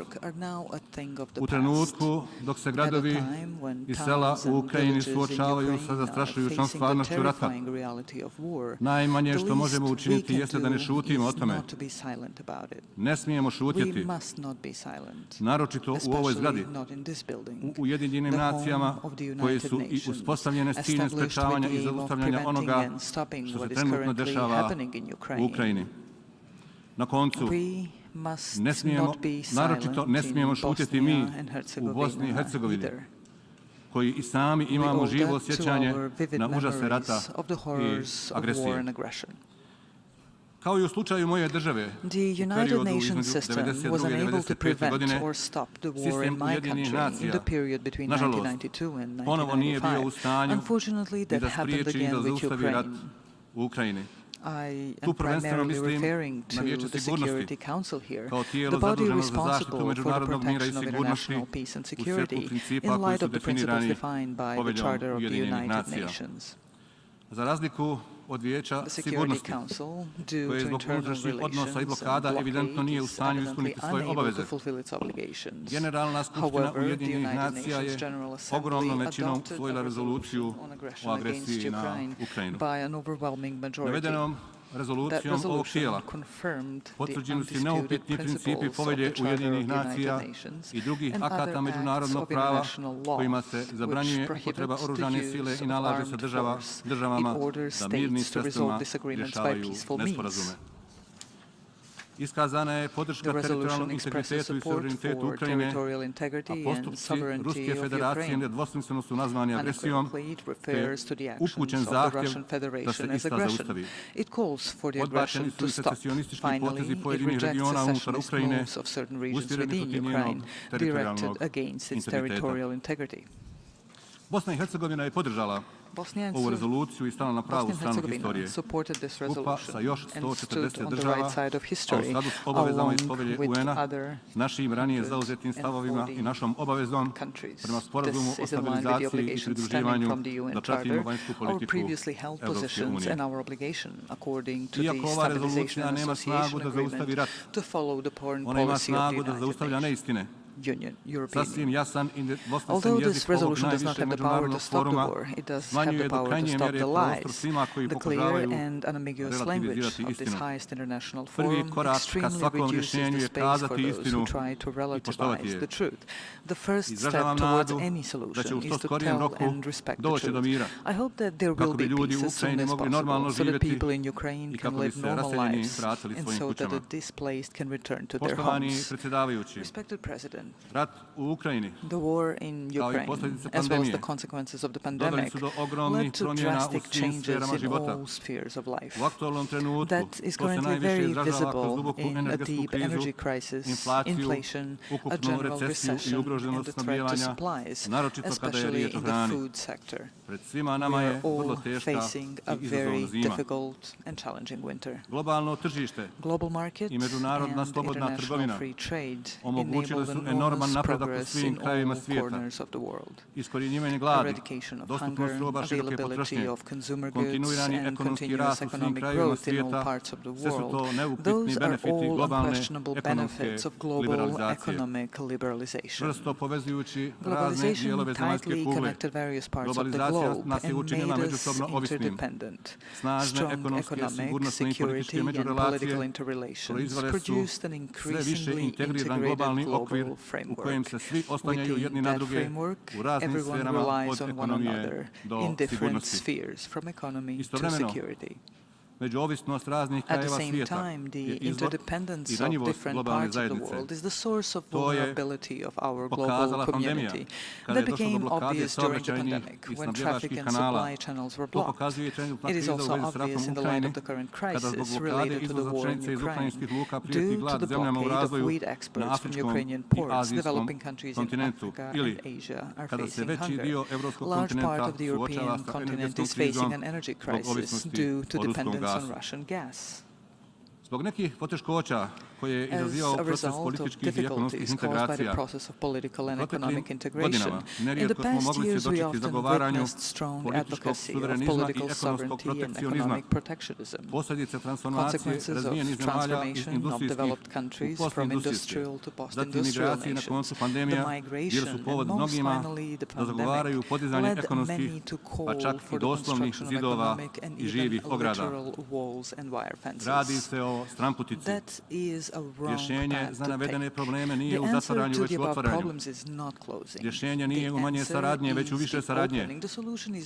Rješenje za energetsku krizu u Evropu izazvanu ovisnošću u jednom izvoru nije samo u oslanjanju na vlastite snage, već u diversifikaciji, pronalasku novih, višestrukih kanala snabdijevanja gasom i drugim energentima. Niko u savremenom svijetu nema dovoljno resursa da bi se mogao osloniti sam na sebe, ali protekle krize pokazuju da ni ovisnost od pojedinačnim vanjskim izvorima nije dovoljna. Obje ove poteškoće moguće prevazići samo još većom međunarodnom saradnjom. Poštovani predsjedavajući, živimo u nestabilnim vremenima bez presedana u skorijoj historiji. Dok iščekujemo izuzetno tešku zimu, svjesni smo destabilizacijskog potencijala ekonomske i energetske krize. 20. stoljeće daje izuzetno vrijedne lekcije o vezi između ekonomske krize i desnog populizma. Upravo je na talasu velike ekonomske depresije na vlast došao nacistički pokret koji je doveo do najveće kataklizme u istoriji čovječanstva, nakon koje su uspostavljene Ujedinjene nacije, te je usvojena povelja Ujedinjenih nacija, a zatim i univerzalna deklaracija o ljudskim pravima, konvencija o sprečavanju i kažnjavanju genocida, kao i drugi akti Ujedinjenih nacija. Suštinska ideja Ujedinjenih nacija, na kojoj počivaju svi ovi temeljni akti međunarodnog prava, jeste ideja o ravnopravnosti svih ljudi, bez obzira na njihovo porijeklo, boju kože, religijsku, nacionalnu ili drugu pripadnost. To je ideja na kojoj je izgrađena moderna civilizacija. Sada, skoro 8 decenija poslije, možemo čuti glasove koji otvoreno ili implicitno negiraju te temeljne postavke. Sve češće desni populisti govore da svi ljudi i narodi nemaju jednaka prava, da su jedni vredniji od drugih. Sve češće otvoreno zagovaraju ideje o etničkoj i rasnoj supremaciji, kao i da je dominacija i gola sila jedini princip na kojem mogu i trebaju biti ustrojeni međuljudski i međunarodni odnosi. Od ovih ideja do nasilja samo je jedan korak. Sa ovog mjesta, iz zgrade Ujedinjenih nacija pozivam na oprez i akciju. U idućem periodu pred nama će biti ogromni izazovi. Moramo ispuniti svoju dužnost i boriti se za civilizacijske ideje. Moramo ih odbraniti po svaku cijenu. Poštovani predsjedavajući, Bosna i Hercegovina je već stoljećima dom mnogim narodima, kulturama i religijama. Mi smo ponosni na našu dugu tradiciju multikulturalnosti. Ponosni smo na naše muslimanske, kršćanske, jevrejske, romske i druge zajednice, kao i na kulturu zajedničkog života i međusobnog uvažavanja koju smo razvili tokom stoljeća. Sve ove zajednice su pojedinačno i kolektivno dio bosansko-hercegovačkog državnog mozaika i tako će i ostati. Istovremeno, Bosna i Hercegovina je kao mjesto susreta kultura bila trn u oku politikama koje počivaju na ideji o nemogućnosti zajedničkog života i o nužnosti konfrontacije. Takve politike dovele su do zastrašujućeg rata u Bosni i Hercegovini od 1992. do 1995. godine koji je kulminirao genocidom u Srebrenici. U rezolucijama Generalne skupštine i Vijeća sigurnosti Ujedinjenih nacija iz navedenog perioda, kao i u izvještajima generalnog sekretara Ujedinjenih nacija, a na koncu presudama Međunarodnog krivičnog suda sa sjedištem u Hagu, rat u Bosni i Hercegovini kvalificiran kao međunarodni oružani sukob sa učešćem susjednih država.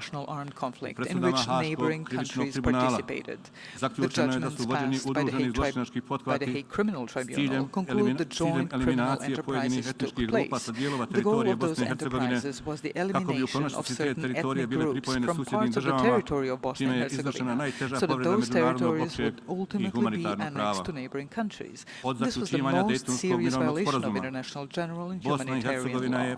Bosnia and Herzegovina has gone through an arduous peace-building process since the conclusion of the Dayton Peace Agreement. However, we still face numerous challenges. Some of the major challenges are certain policies in Bosnia and Herzegovina and the neighborhood, which have never abandoned the wartime goals of dividing our country. U Bosni i Hercegovini postoje politike koje otvoreno tvrde da Bosna i Hercegovina nije moguća jer, kako ističu, nije moguć zajednički život muslimana i kršćana. Muslimani i kršćani žive i mogu živjeti zajedno i taj život ima perspektivu, a ono što sigurno nema perspektivu su retrogradne politike koje se tome suprotstavljaju. Bosna i Hercegovina je sa svojom višestoljetnom historijom živi primjer i dokaz civilizacijske ideje da ljudi različitih vjera, nacija i kultura mogu živjeti zajedno. Činjenica da je Bosna i Hercegovina, čak i uprkos ratu koji je bio usmjeren na njeno uništenje, uspjela ostati pokazuje njenu izuzetnu otpornost. Većina ljudi u Bosni i Hercegovini želi živjeti u miru sa svojim različitostima i postoji dovoljno snage da takva Bosna i Hercegovina pobjedi. Uvjeren sam da će tako i biti. Poštovani predsjedavajući, iskustvo Bosne i Hercegovine govori da je vladavina prava krucijalan faktor za izgradnju mira. Rad Međunarodnog krivičnog tribunala za bivšu Jugoslaviju koji je formirao UN omogućuje žrtvama minimum pravde, a zločincima je poslao poruku da njihova djela neće ostati nekažnjena, te da će biti izvedeni pred lice pravde i snositi posljedice za svoje postupke. Nadalje, ogroman doprinos izgradnji i zaštiti mira dala su i druga tijela međunarodne zajednice, prvenstveno Ured visokog predstavnika i Vijeće za implementaciju mira. Oba tijela su uspostavljena na osnovu poglavlja 7 Povelje Ujedinjenih nacija koje nalaže intervenciju međunarodne zajednice u svrhu zaštite mira, a njihovo uspostavljanje je potvrđeno i relevantnim rezolucijama Vijeća sigurnosti. Shodno tome, i njihovo zatvaranje moguće je samo uz novu odluku Vijeća sigurnosti, a zato još uvijek nije vrijeme. Dopustite da vas podsjetim da je u znatno razvijenijim državama poput, na primjer, Njemačke, postojala međunarodna supervizija sa mnogo većim izvršnim ovlastima od Ureda visokog predstavnika u Bosni i Hercegovini, a ugašena je nakon 45 godina postojanja kada su stvorene pretpostavke za to. U proteklih 27 godina Ured visokog predstavnika i Vijeće za implementaciju mira pomagali su domaćim političkim akterima na provođenju reformi. Zahvaljujući zajedničkim naporima, uspjeli smo nekada 3 zaračene vojske ujediniti u jedinstvene oružane snage Bosne i Hercegovine. Ujedinili smo i 3 obavještajne službe, poreska sistema, pravosuđa i tako dalje. Upravo je zahvaljujući ovim reformama, odnosno postojanju oružanih snaga i drugih državnih institucija Bosne i Hercegovine, čak i nakon postepenog povlačenja 60.000 međunarodnih trupa, sačuvan mir. Proteklih nešto više od godinu dana u Bosni i Hercegovini na sceni bio udar na 27 godina implementacije Dejtonskog mirovnog sporazuma kroz pokušaj rasformiranja državnih institucija koje su uspostavljene na osnovu jasnih odredbi Dejtonskog sporazuma. Zahvaljujući djelovanju Ureda visokog predstavnika i država članica Vijeća za implementaciju mira na čelu sa Sjedinjenim Američkim Državama za ustavljanje udar na državne institucije te sačuvan mir, čime je pokazana svrsishodnost i efikasnost institucija međunarodne zajednice u Bosni i Hercegovini. U proteklom periodu, uz zahtjeve za zatvaranje OHR-a, sve su češći i zahtjevi da visoki predstavnik poduzima poteze kojima bi se slabilo jedinstvo Bosne i Hercegovine te uvodile dodatne etničke podjele. Obaveza visokog predstavnika prema Dejtonskom sporazumu i Povelji Ujedinjenih nacija jeste da štiti suverenitet i teritorijalni integritet Bosne i Hercegovine, a ne da doprinosi njegovom razgrađivanju. Poštovani predsjedavajući, to its disintegration. Respected President, in addition to the civilian international presence in Bosnia and Herzegovina, there is also the international military in the country, specifically the EUFOR mission and the NATO headquarters with a total of 1,100 troops. Bosnia and Herzegovina is not special in that regard. Many more developed sovereign states need the presence of international military forces in much larger numbers than is the case in Bosnia and Herzegovina. The international military presence was established by the Dayton Peace Agreement. UN Security Council confirms the EUFOR mission's mandate on an annual basis. The Security Council will vote on the EUFOR mandate again in less than 1 month. It is very important for the stability and peace in Bosnia and Herzegovina and the region that this resolution is adopted. However, it is important to emphasize that in any case, according to the Dayton Peace Agreement, NATO has the right and obligation to deploy its forces in Bosnia and Herzegovina. Also, the presidency of Bosnia and Herzegovina has made decisions in the past giving consent to the presence of EUFOR and NATO forces without any time limits. Those decisions are a sufficient legal basis for the presence of an international military mission in Bosnia and Herzegovina until the presidency of Bosnia and Herzegovina takes a different position. Respected President, Bosnia and Herzegovina's foreign policy goals are membership in the European Union and NATO.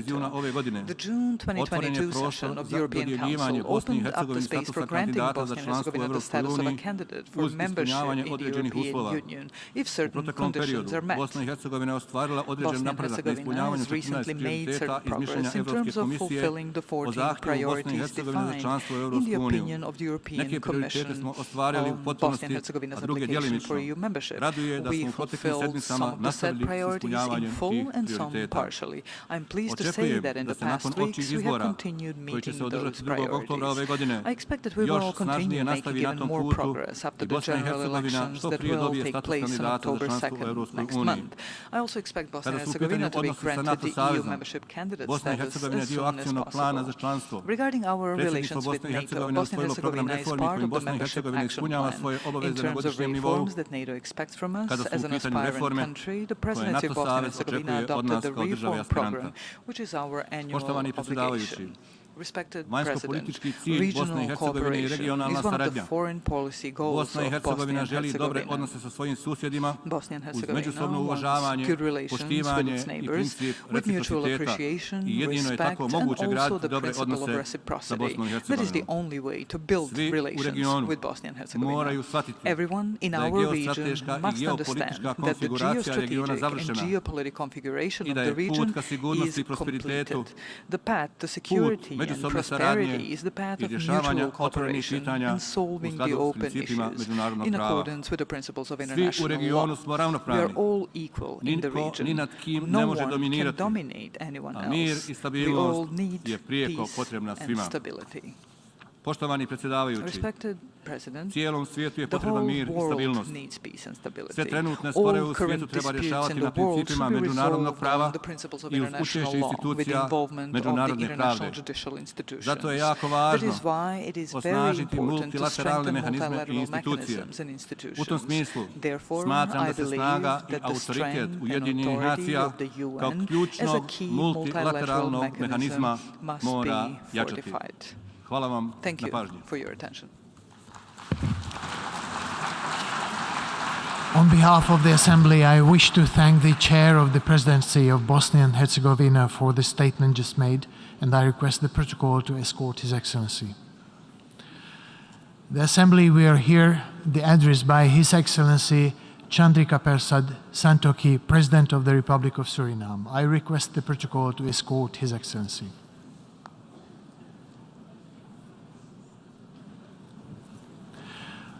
On behalf of the General Assembly, I have the honor to welcome His Excellency Chandrika Persad Santokhi, President of the Republic of Suriname, and to invite him to address the Assembly.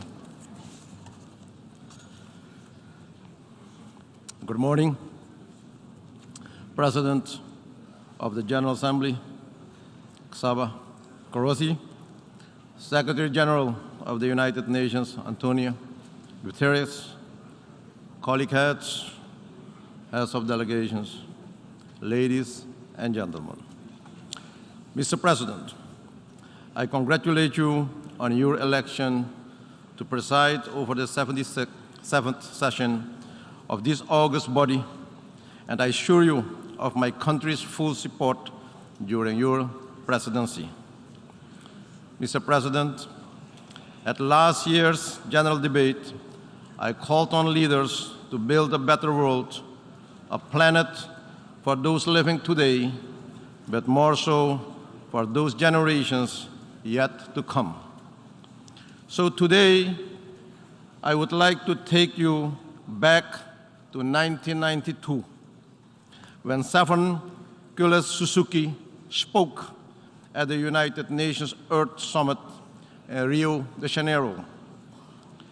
She appealed to everyone to help stop the destruction of the Earth's resources. And now, 2022, we are here. The current state of the world does not need another wake-up call. It is time for real action. And while some progress has been made, we have not yet been successful in overcoming the challenges. Meanwhile, the threats have been adding up. Economic recovery from the COVID-19 pandemic slowed. Worsening climate crisis with extreme weather events, biodiversity loss, and ecosystems collapse, increasing levels of poverty and hunger, and yes, a humanitarian crisis. The global community is faced with escalating consumer and fuel prices that have risen substantially, damaging living standards, particularly for the vulnerable. Therefore, I want you to take a moment and ask yourself, have we treated our Earth in a sustainable way? Are we better prepared for the next pandemic? Has access to climate financing improved? Have we addressed the root causes for the humanitarian crisis and unregulated migration? Have we ensured that the most vulnerable in our societies were lifted out of poverty and hunger? And have we provided for their needs? And we are taking enough actions together as one?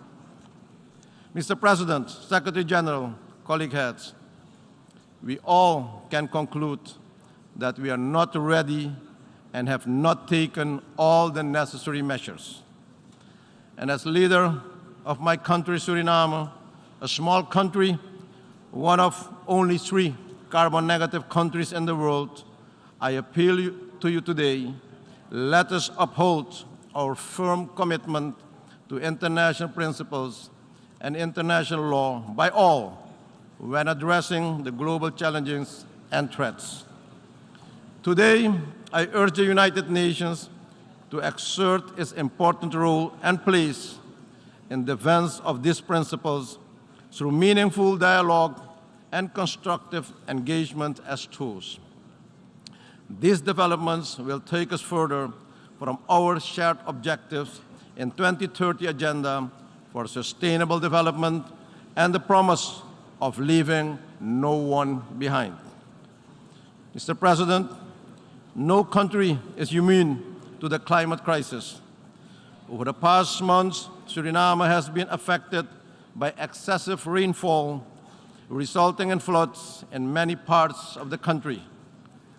Due to the inflow of salt water, fertile agricultural land was adversely affected, causing economic loss and impacting food security and rural livelihoods.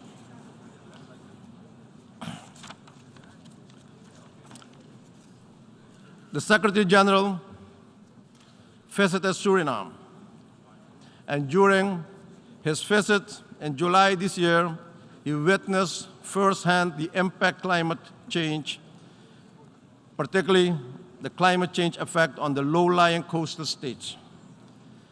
He lauded our nature-based solution, such as preserving mangroves rainforests, and other essential ecosystems. And he stated, the Caribbean is ground zero for the global climate emergency. Mr. President, that is why it is time to act now.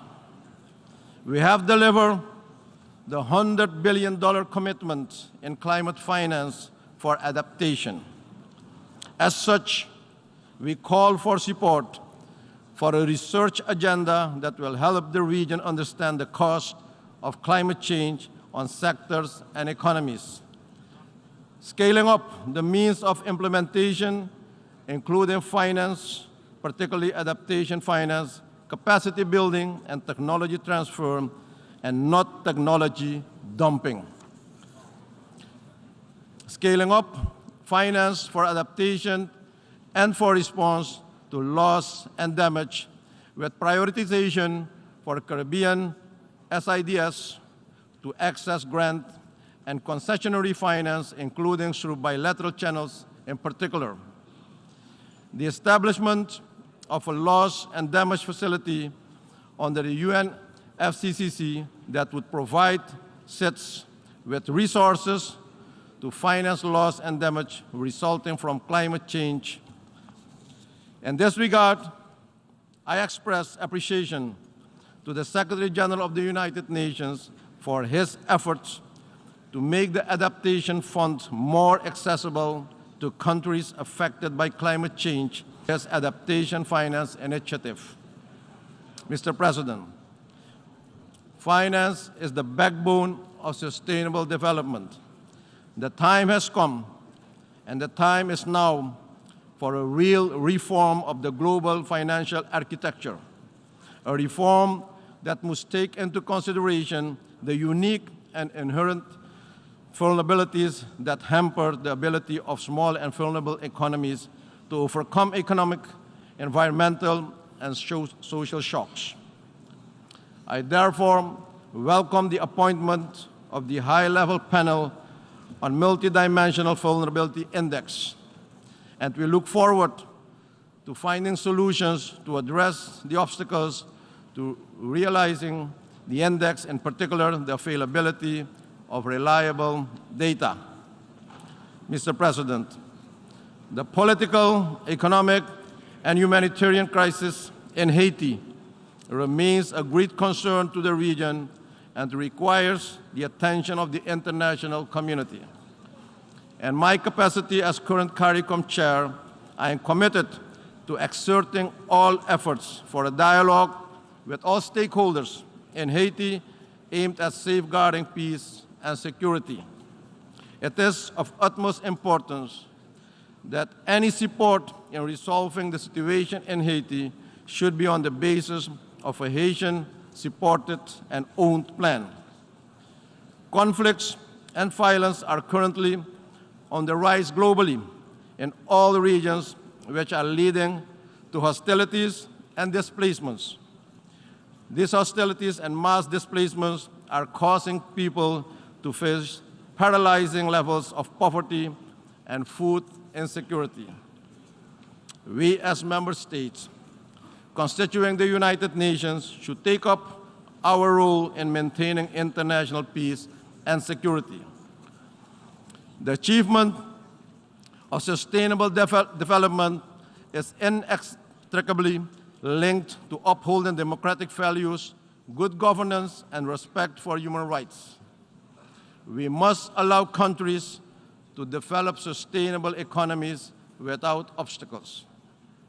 Mr. President, in today's world, differences must be resolved through dialogue and cooperation. Therefore, in our view, the long-standing embargo against Cuba and the Cuban people must be lifted. I believe, Mr. President, that young people are valuable and undeniable partners in every development aspect and in shaping the future. Let me also congratulate the General Secretariat for the establishment of a youth office in the United Nations Secretariat. As lead head within the quasi-cabinet of the Caribbean community responsible for regional youth development, I was pleased with the interaction of region's youth during the last CARICOM leaders meeting held in Suriname. I commend them for taking the responsibility and inspiring their peers to not only demand a seat at the table, but also show up consistently. On my part, Mr. President, I have pledged 10 hectares of land in Suriname for setting up an innovative campus where students and startups from the region will be facilitated to conduct research and development studies. Mr. President, since I took office 2 years ago, my government has been making efforts to bring the economy back on track and bring the development of the country on the right path from an extremely unsustainable position.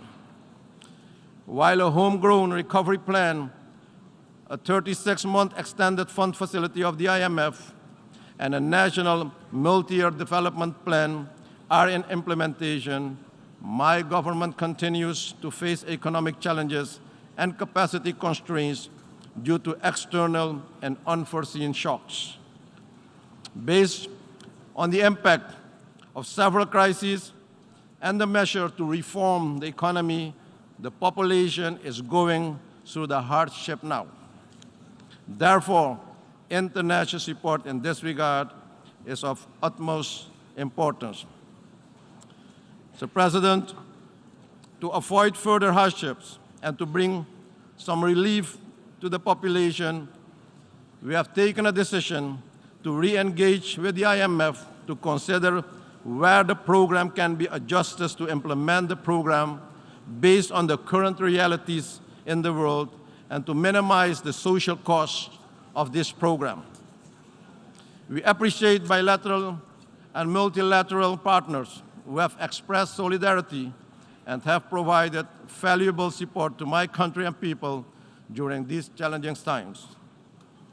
Additionally, our goal is to attract investment to improve productivity and capital allocation, which are critical for growth and poverty reduction.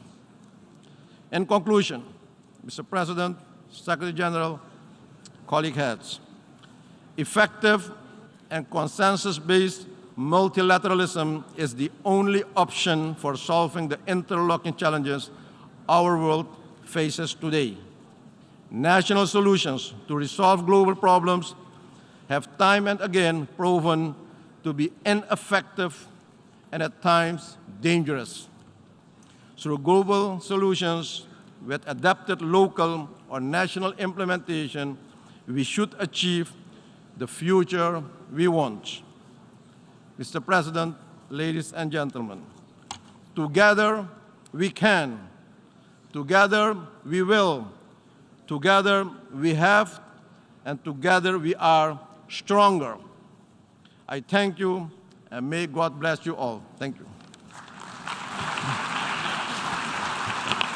On behalf of the Assembly, I wish to thank the President of the Republic of Suriname for the statement just made, and I request the protocol to escort His Excellency.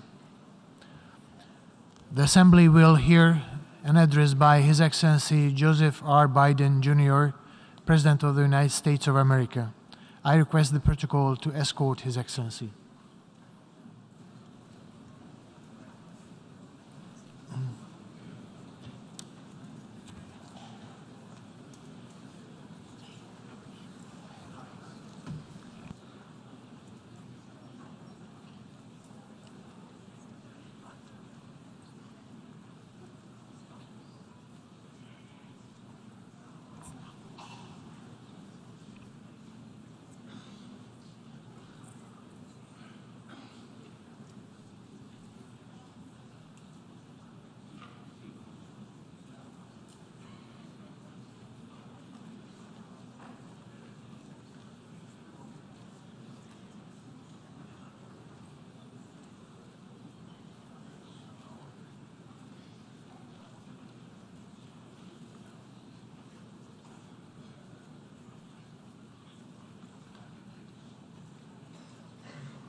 On behalf of the General Assembly, I have the honor to welcome His Excellency Joseph R. Biden, Jr., President of the States of America, and invite him to address the Assembly. Thank you. Mr. President, Mr. Secretary General, my fellow leaders, in the last year, our world has experienced great upheaval. A growing crisis in food insecurity, record heat, floods, and droughts, COVID-19, inflation, and a brutal, needless war. A war chosen by one man, to be very blunt. Let us speak plainly. A permanent member of the United Nations Security Council invaded its neighbor, attempted to erase a sovereign state from the map. Russia has shamelessly violated the core tenets of the United Nations Charter. No more important than the clear prohibition against countries taking the territory of their neighbor by force. Again, just today, President Putin has made overt nuclear threats against Europe and a reckless disregard for the responsibilities of the non-proliferation regime. Now, Russia's calling up more soldiers to join the fight, and the Kremlin is organizing a sham referenda to try to annex parts of Ukraine, an extremely significant violation of the UN Charter. This world should see these outrageous acts for what they are. Putin claims he had to act because Russia was threatened. But no one threatened Russia, and no one other than Russia sought conflict. In fact, we warned it was coming, and with many of you we worked to try to avert it. Putin's own words make his true purpose unmistakable. Just before he invaded, Putin asserted, and I quote, "Ukraine was created by Russia and never had, quote, real statehood." And now we see attacks on schools, railway stations, hospitals, on centers of Ukrainian history and culture. In the past, even more horrifying evidence of Russia's atrocity and war crimes. Mass graves uncovered in Izium, bodies, according to those who excavated those bodies, showing signs of torture. This war is about extinguishing Ukraine's right to exist as a state, plain and simple, and Ukraine's right to exist as a people. Whoever you are, wherever you live, whatever you believe, that should make your blood run cold. That's why 141 nations in the General Assembly came together and to unequivocally condemn Russia's war against Ukraine. The United States has marshaled massive levels of security assistance and humanitarian aid and direct economic support for Ukraine. More than $25 billion to date. Our allies and partners around the world have stepped up as well. And today, more than 40 countries represented in here have contributed billions of their own money and equipment to help Ukraine defend itself.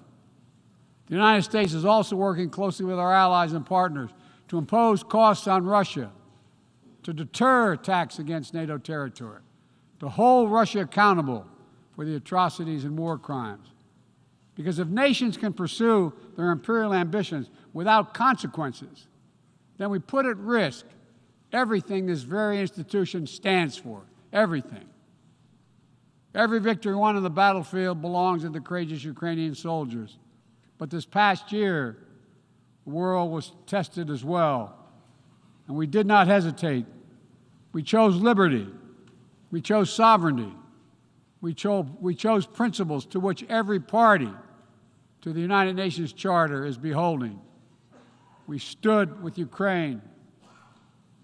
Like you, the United States wants this war to end on just terms, on terms we all signed up for that you cannot seize a nation's territory by force, that the only country standing in the way of that is Russia. So we, each of us in this body, who's determined to uphold the principles and beliefs we pledge to defend as members of the United Nations, must be clear, firm, and unwavering in our resolve. Ukraine has the same rights that belong to every sovereign nation. We will stand in solidarity with Ukraine. We will stand in solidarity against Russia's aggression, period. Now, it's no secret that in the contest between democracy and autocracy, the United States and I, as President, champion a vision for our world that's grounded in the values of democracy. The United States is determined to defend and strengthen democracy at home and around the world, because I believe democracy remains humanity's greatest instrument to address the challenges of our time. We're working with the G7 and like-minded countries to prove democracies can deliver for their citizens, but also deliver for the rest of the world as well. But as we meet today, the UN Charter's very basis of a stable and just rule-based order is under attack by those who wish to tear it down or distort it for their own political advantage. And the United Nations Charter was not only signed by democracies of the world, it was negotiated among citizens, dozens of nations with vastly different histories and ideologies, united in their commitment to work for peace. As President Truman said in 1945, the UN Charter, and I quote, is proof that nations like men can state their differences, can face them, and then can find common ground on which to stand, end of quote. That common ground was so straightforward, so basic, that today 193 of you, 193 member states have willingly embraced its principles. And standing up for those principles, for the UN Charter, is the job of every responsible member state. I reject the use of violence and war to conquer nations or expand borders through bloodshed, to stand against global politics of fear and coercion, to defend the sovereign rights of smaller nations as equal to those of larger ones, to embrace basic principles like freedom of navigation, respect for international law, and arms control. No matter what else we may disagree on, that is the common ground upon which we must stand. If you're still committed to a strong foundation for the good of every nation around the world, then the United States wants to work with you. I also believe the time has come for this institution to become more inclusive so that it can better respond to the needs of today's world.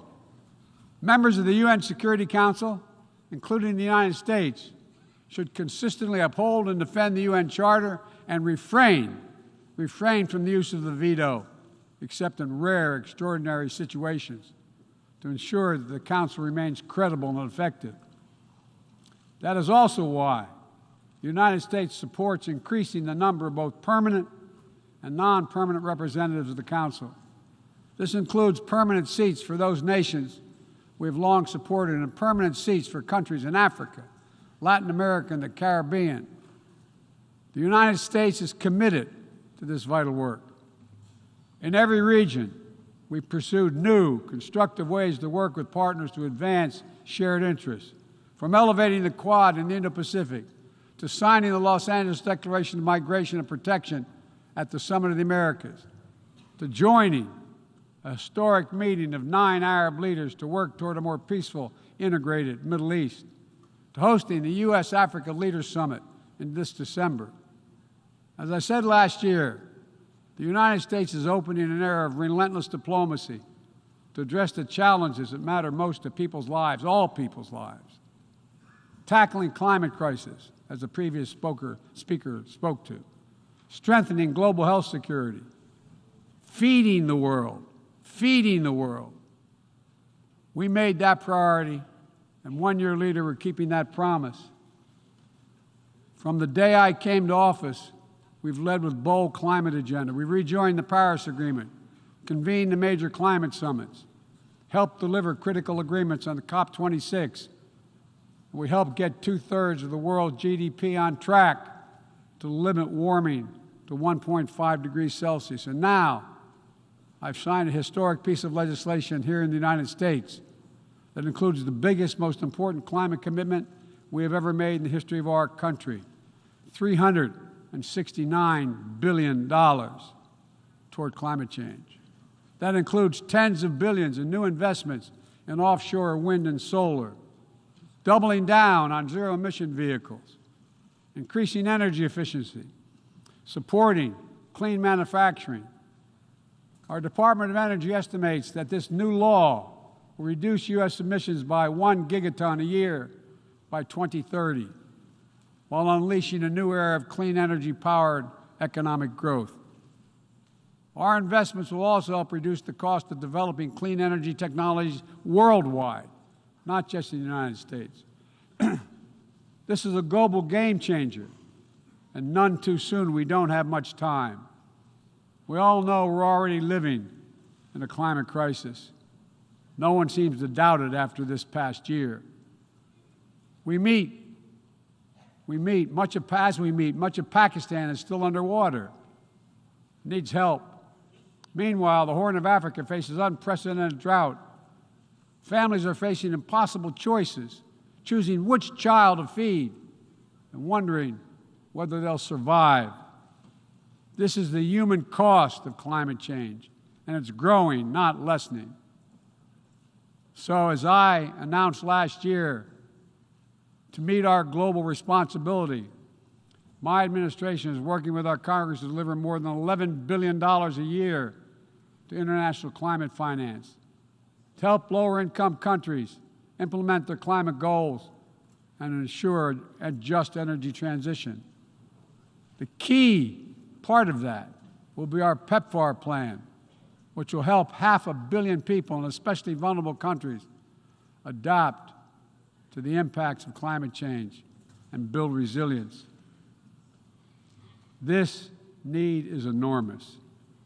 So let this be the moment we find within ourselves the will to turn back the tide of climate devastation, and unlock a resilient, sustainable, clean energy economy to preserve our planet.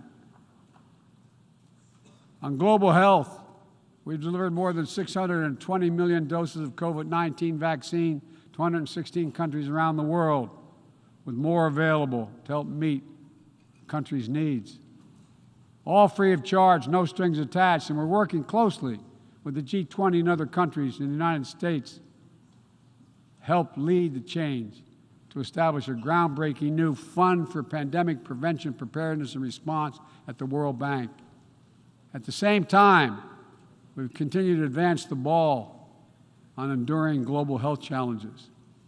Later today, I'll host the 7th Replenishment Conference for the Global Fund to fight AIDS, tuberculosis, and malaria.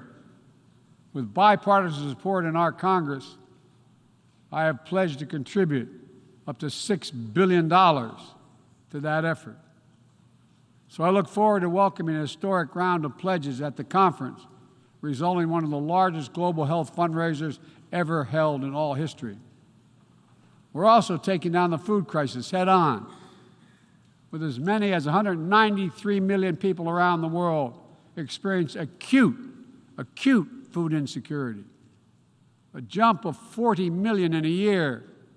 Today I'm announcing another $2.9 billion in U.S. support for life-saving humanitarian and food security assistance for this year alone. Russia, in the meantime, is pumping out lies, trying to pin the blame for the crisis, the food crisis, on the sanctions imposed by many in the world for the aggression against Ukraine. So let me be perfectly clear about something. Our sanctions explicitly allow Russia the ability to export food and fertilizer.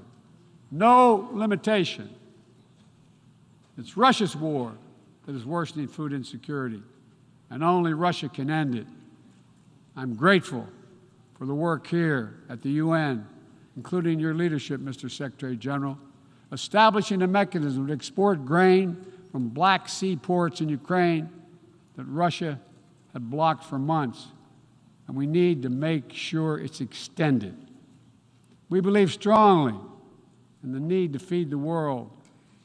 That's why the United States is the world's largest supporter of the World Food Program, with more than 40% of its budget. We're the leading support of the UNICEF efforts to feed children around the world. To take on a larger challenge of food insecurity, the United States introduced a call to action, a roadmap eliminating global food insecurity, that more than 100 nation member states have already supported. In June, the G7 announced more than $4.5 billion to strengthen food security around the world through USAID's Feed the Future initiative.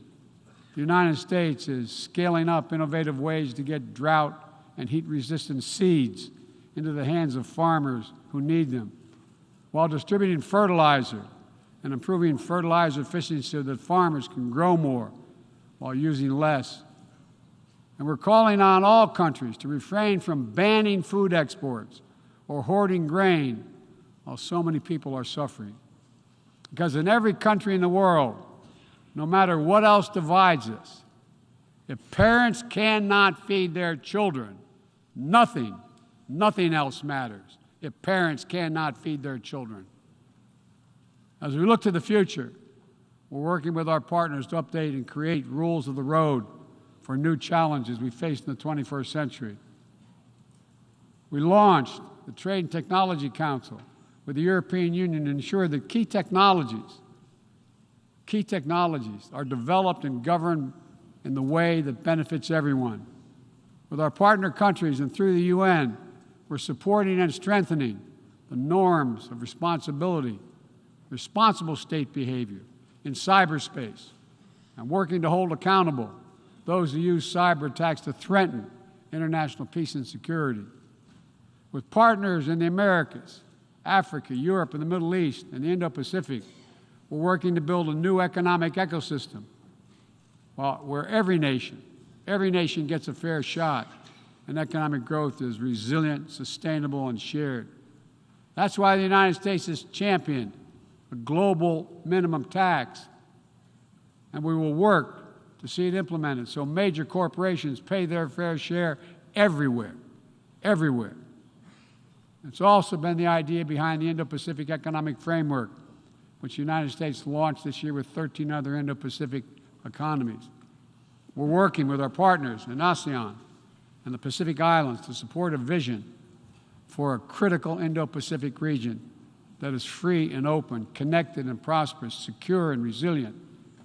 Together with partners around the world, we're working to secure resilient supply chains that protect everyone from coercion or domination, and ensure that no country can use energy as a weapon.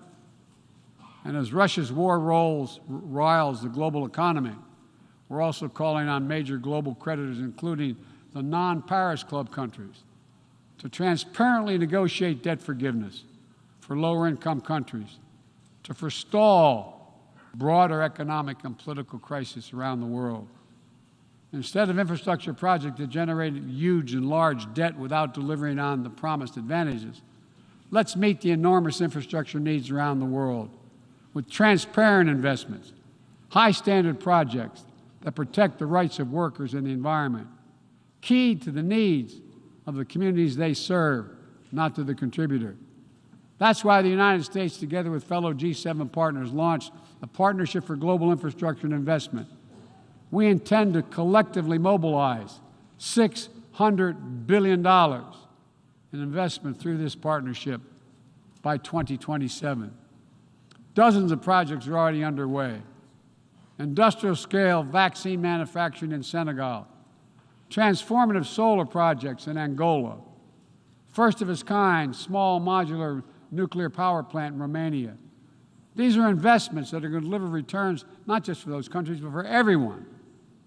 The United States will work with every nation, including our competitors, to solve global problems like climate change. Climate diplomacy is not a favor to the United States or any other nation, and walking away hurts the entire world.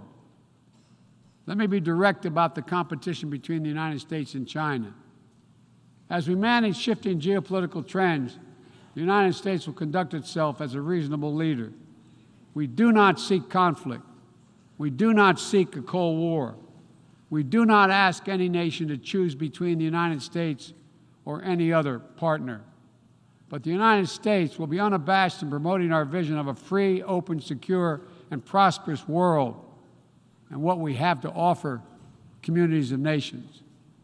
Investments that are designed not to foster dependency, but to alleviate burdens and help nations become self-sufficient. Partnerships not to create political obligation, but because we know our own success. Each of our successes increased when other nations succeed as well. When individuals have the chance to live in dignity and develop their talents, everyone benefits.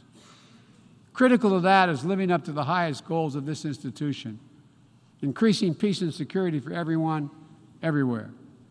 The United States will not waver in our unrelenting determination to counter and thwart the continuing terrorist threats to our world. And we will lead with our diplomacy to strive for peaceful resolution of conflicts. We seek to uphold peace and stability across the Taiwan Straits. We remain committed to our one China policy, which has helped prevent conflict for 4 decades. And we continue to oppose unilateral changes in the status quo by either side. We support an African Union-led peace process to end the fighting in Ethiopia, restore security for all its people. In Venezuela, where years of political oppression have driven more than 6 million people from that country, we urge the Venezuelan-led dialogue and return to free and fair elections. We continue to stand with our neighbor in Haiti as it faces political, fueled gang violence and an enormous human crisis. And we call on the world to do the same. We have more to do. We'll continue to back the UN-mediated truce in Yemen, which has delivered precious months of peace to people that have suffered years of war. And we will continue to advocate for lasting negotiating peace between the Jewish and Democratic State of Israel and the Palestinian people. The United States is committed to Israel's security, full stop. And a negotiated two-state solution remains, in our view, the best way to ensure Israel's security and prosperity for the future and give the Palestinians the state to which they are entitled. Both sides to fully respect the equal rights of their citizens.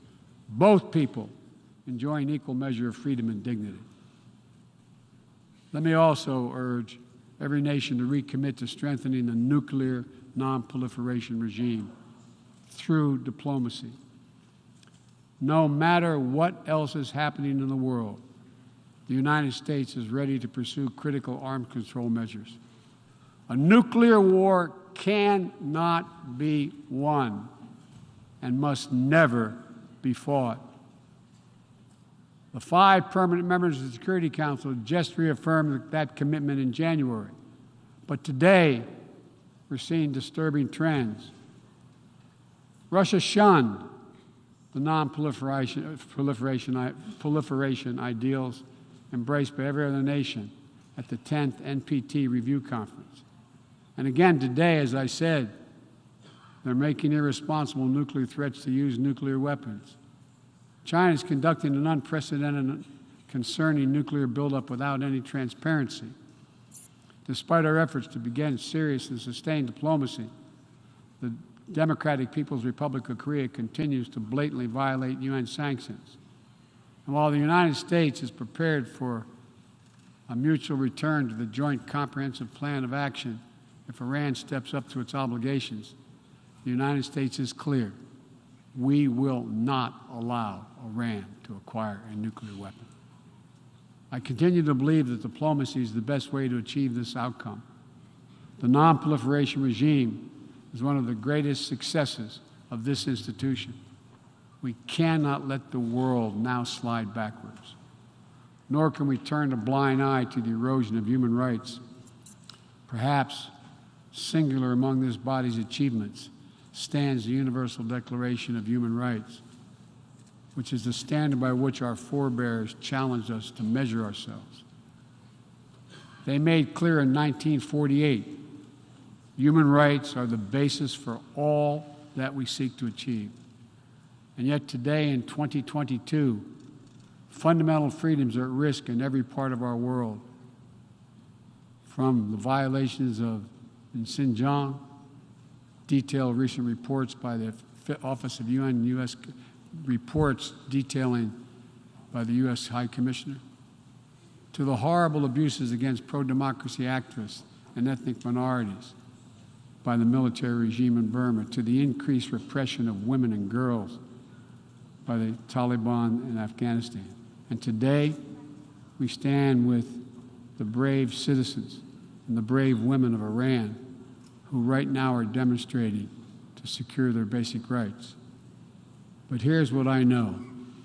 The future will be won by those countries that unleash the full potential of their populations, where women and girls can exercise equal rights, including basic reproductive rights, and contribute fully to building a stronger economies and more resilient societies, where religious and ethnic minorities can live their lives without harassment and contribute to the fabric of their communities, where the LGBTQ plus community, individuals, live and love freely without being targeted with violence, where citizens can question and criticize their leaders without fear of reprisal.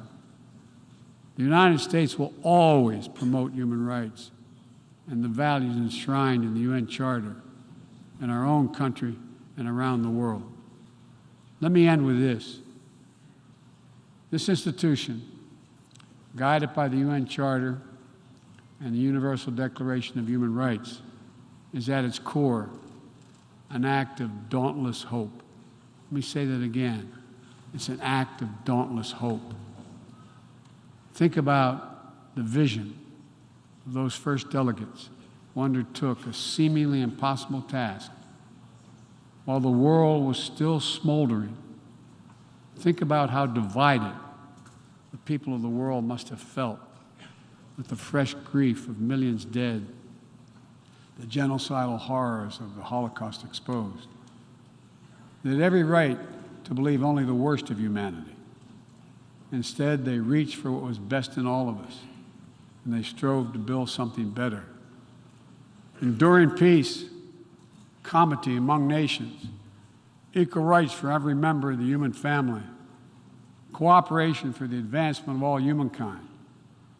My fellow leaders, the challenges we face today are great indeed, but our capacity is greater. Our commitment must be greater still. So let's stand together to again declare the unmistakable resolve that nations of the world are united still, that we stand for the values of the UN Charter, that we still believe by working together we can bend the arc of history toward a freer and more just world for all our children, although none of us have fully achieved it. We're not passive witnesses to history. We are the authors of history. We can do this. We have to do it for ourselves and for our future, for humankind. Thank you for your tolerance, for listening to me. I appreciate it very much. God bless you all. On behalf of the General Assembly, I wish to thank the President of the United States of America for the statement just made, and I request the protocol to escort His Excellency. May I request representatives to remain seated while we suspend the meeting for 5 minutes before resuming to hear the next speaker.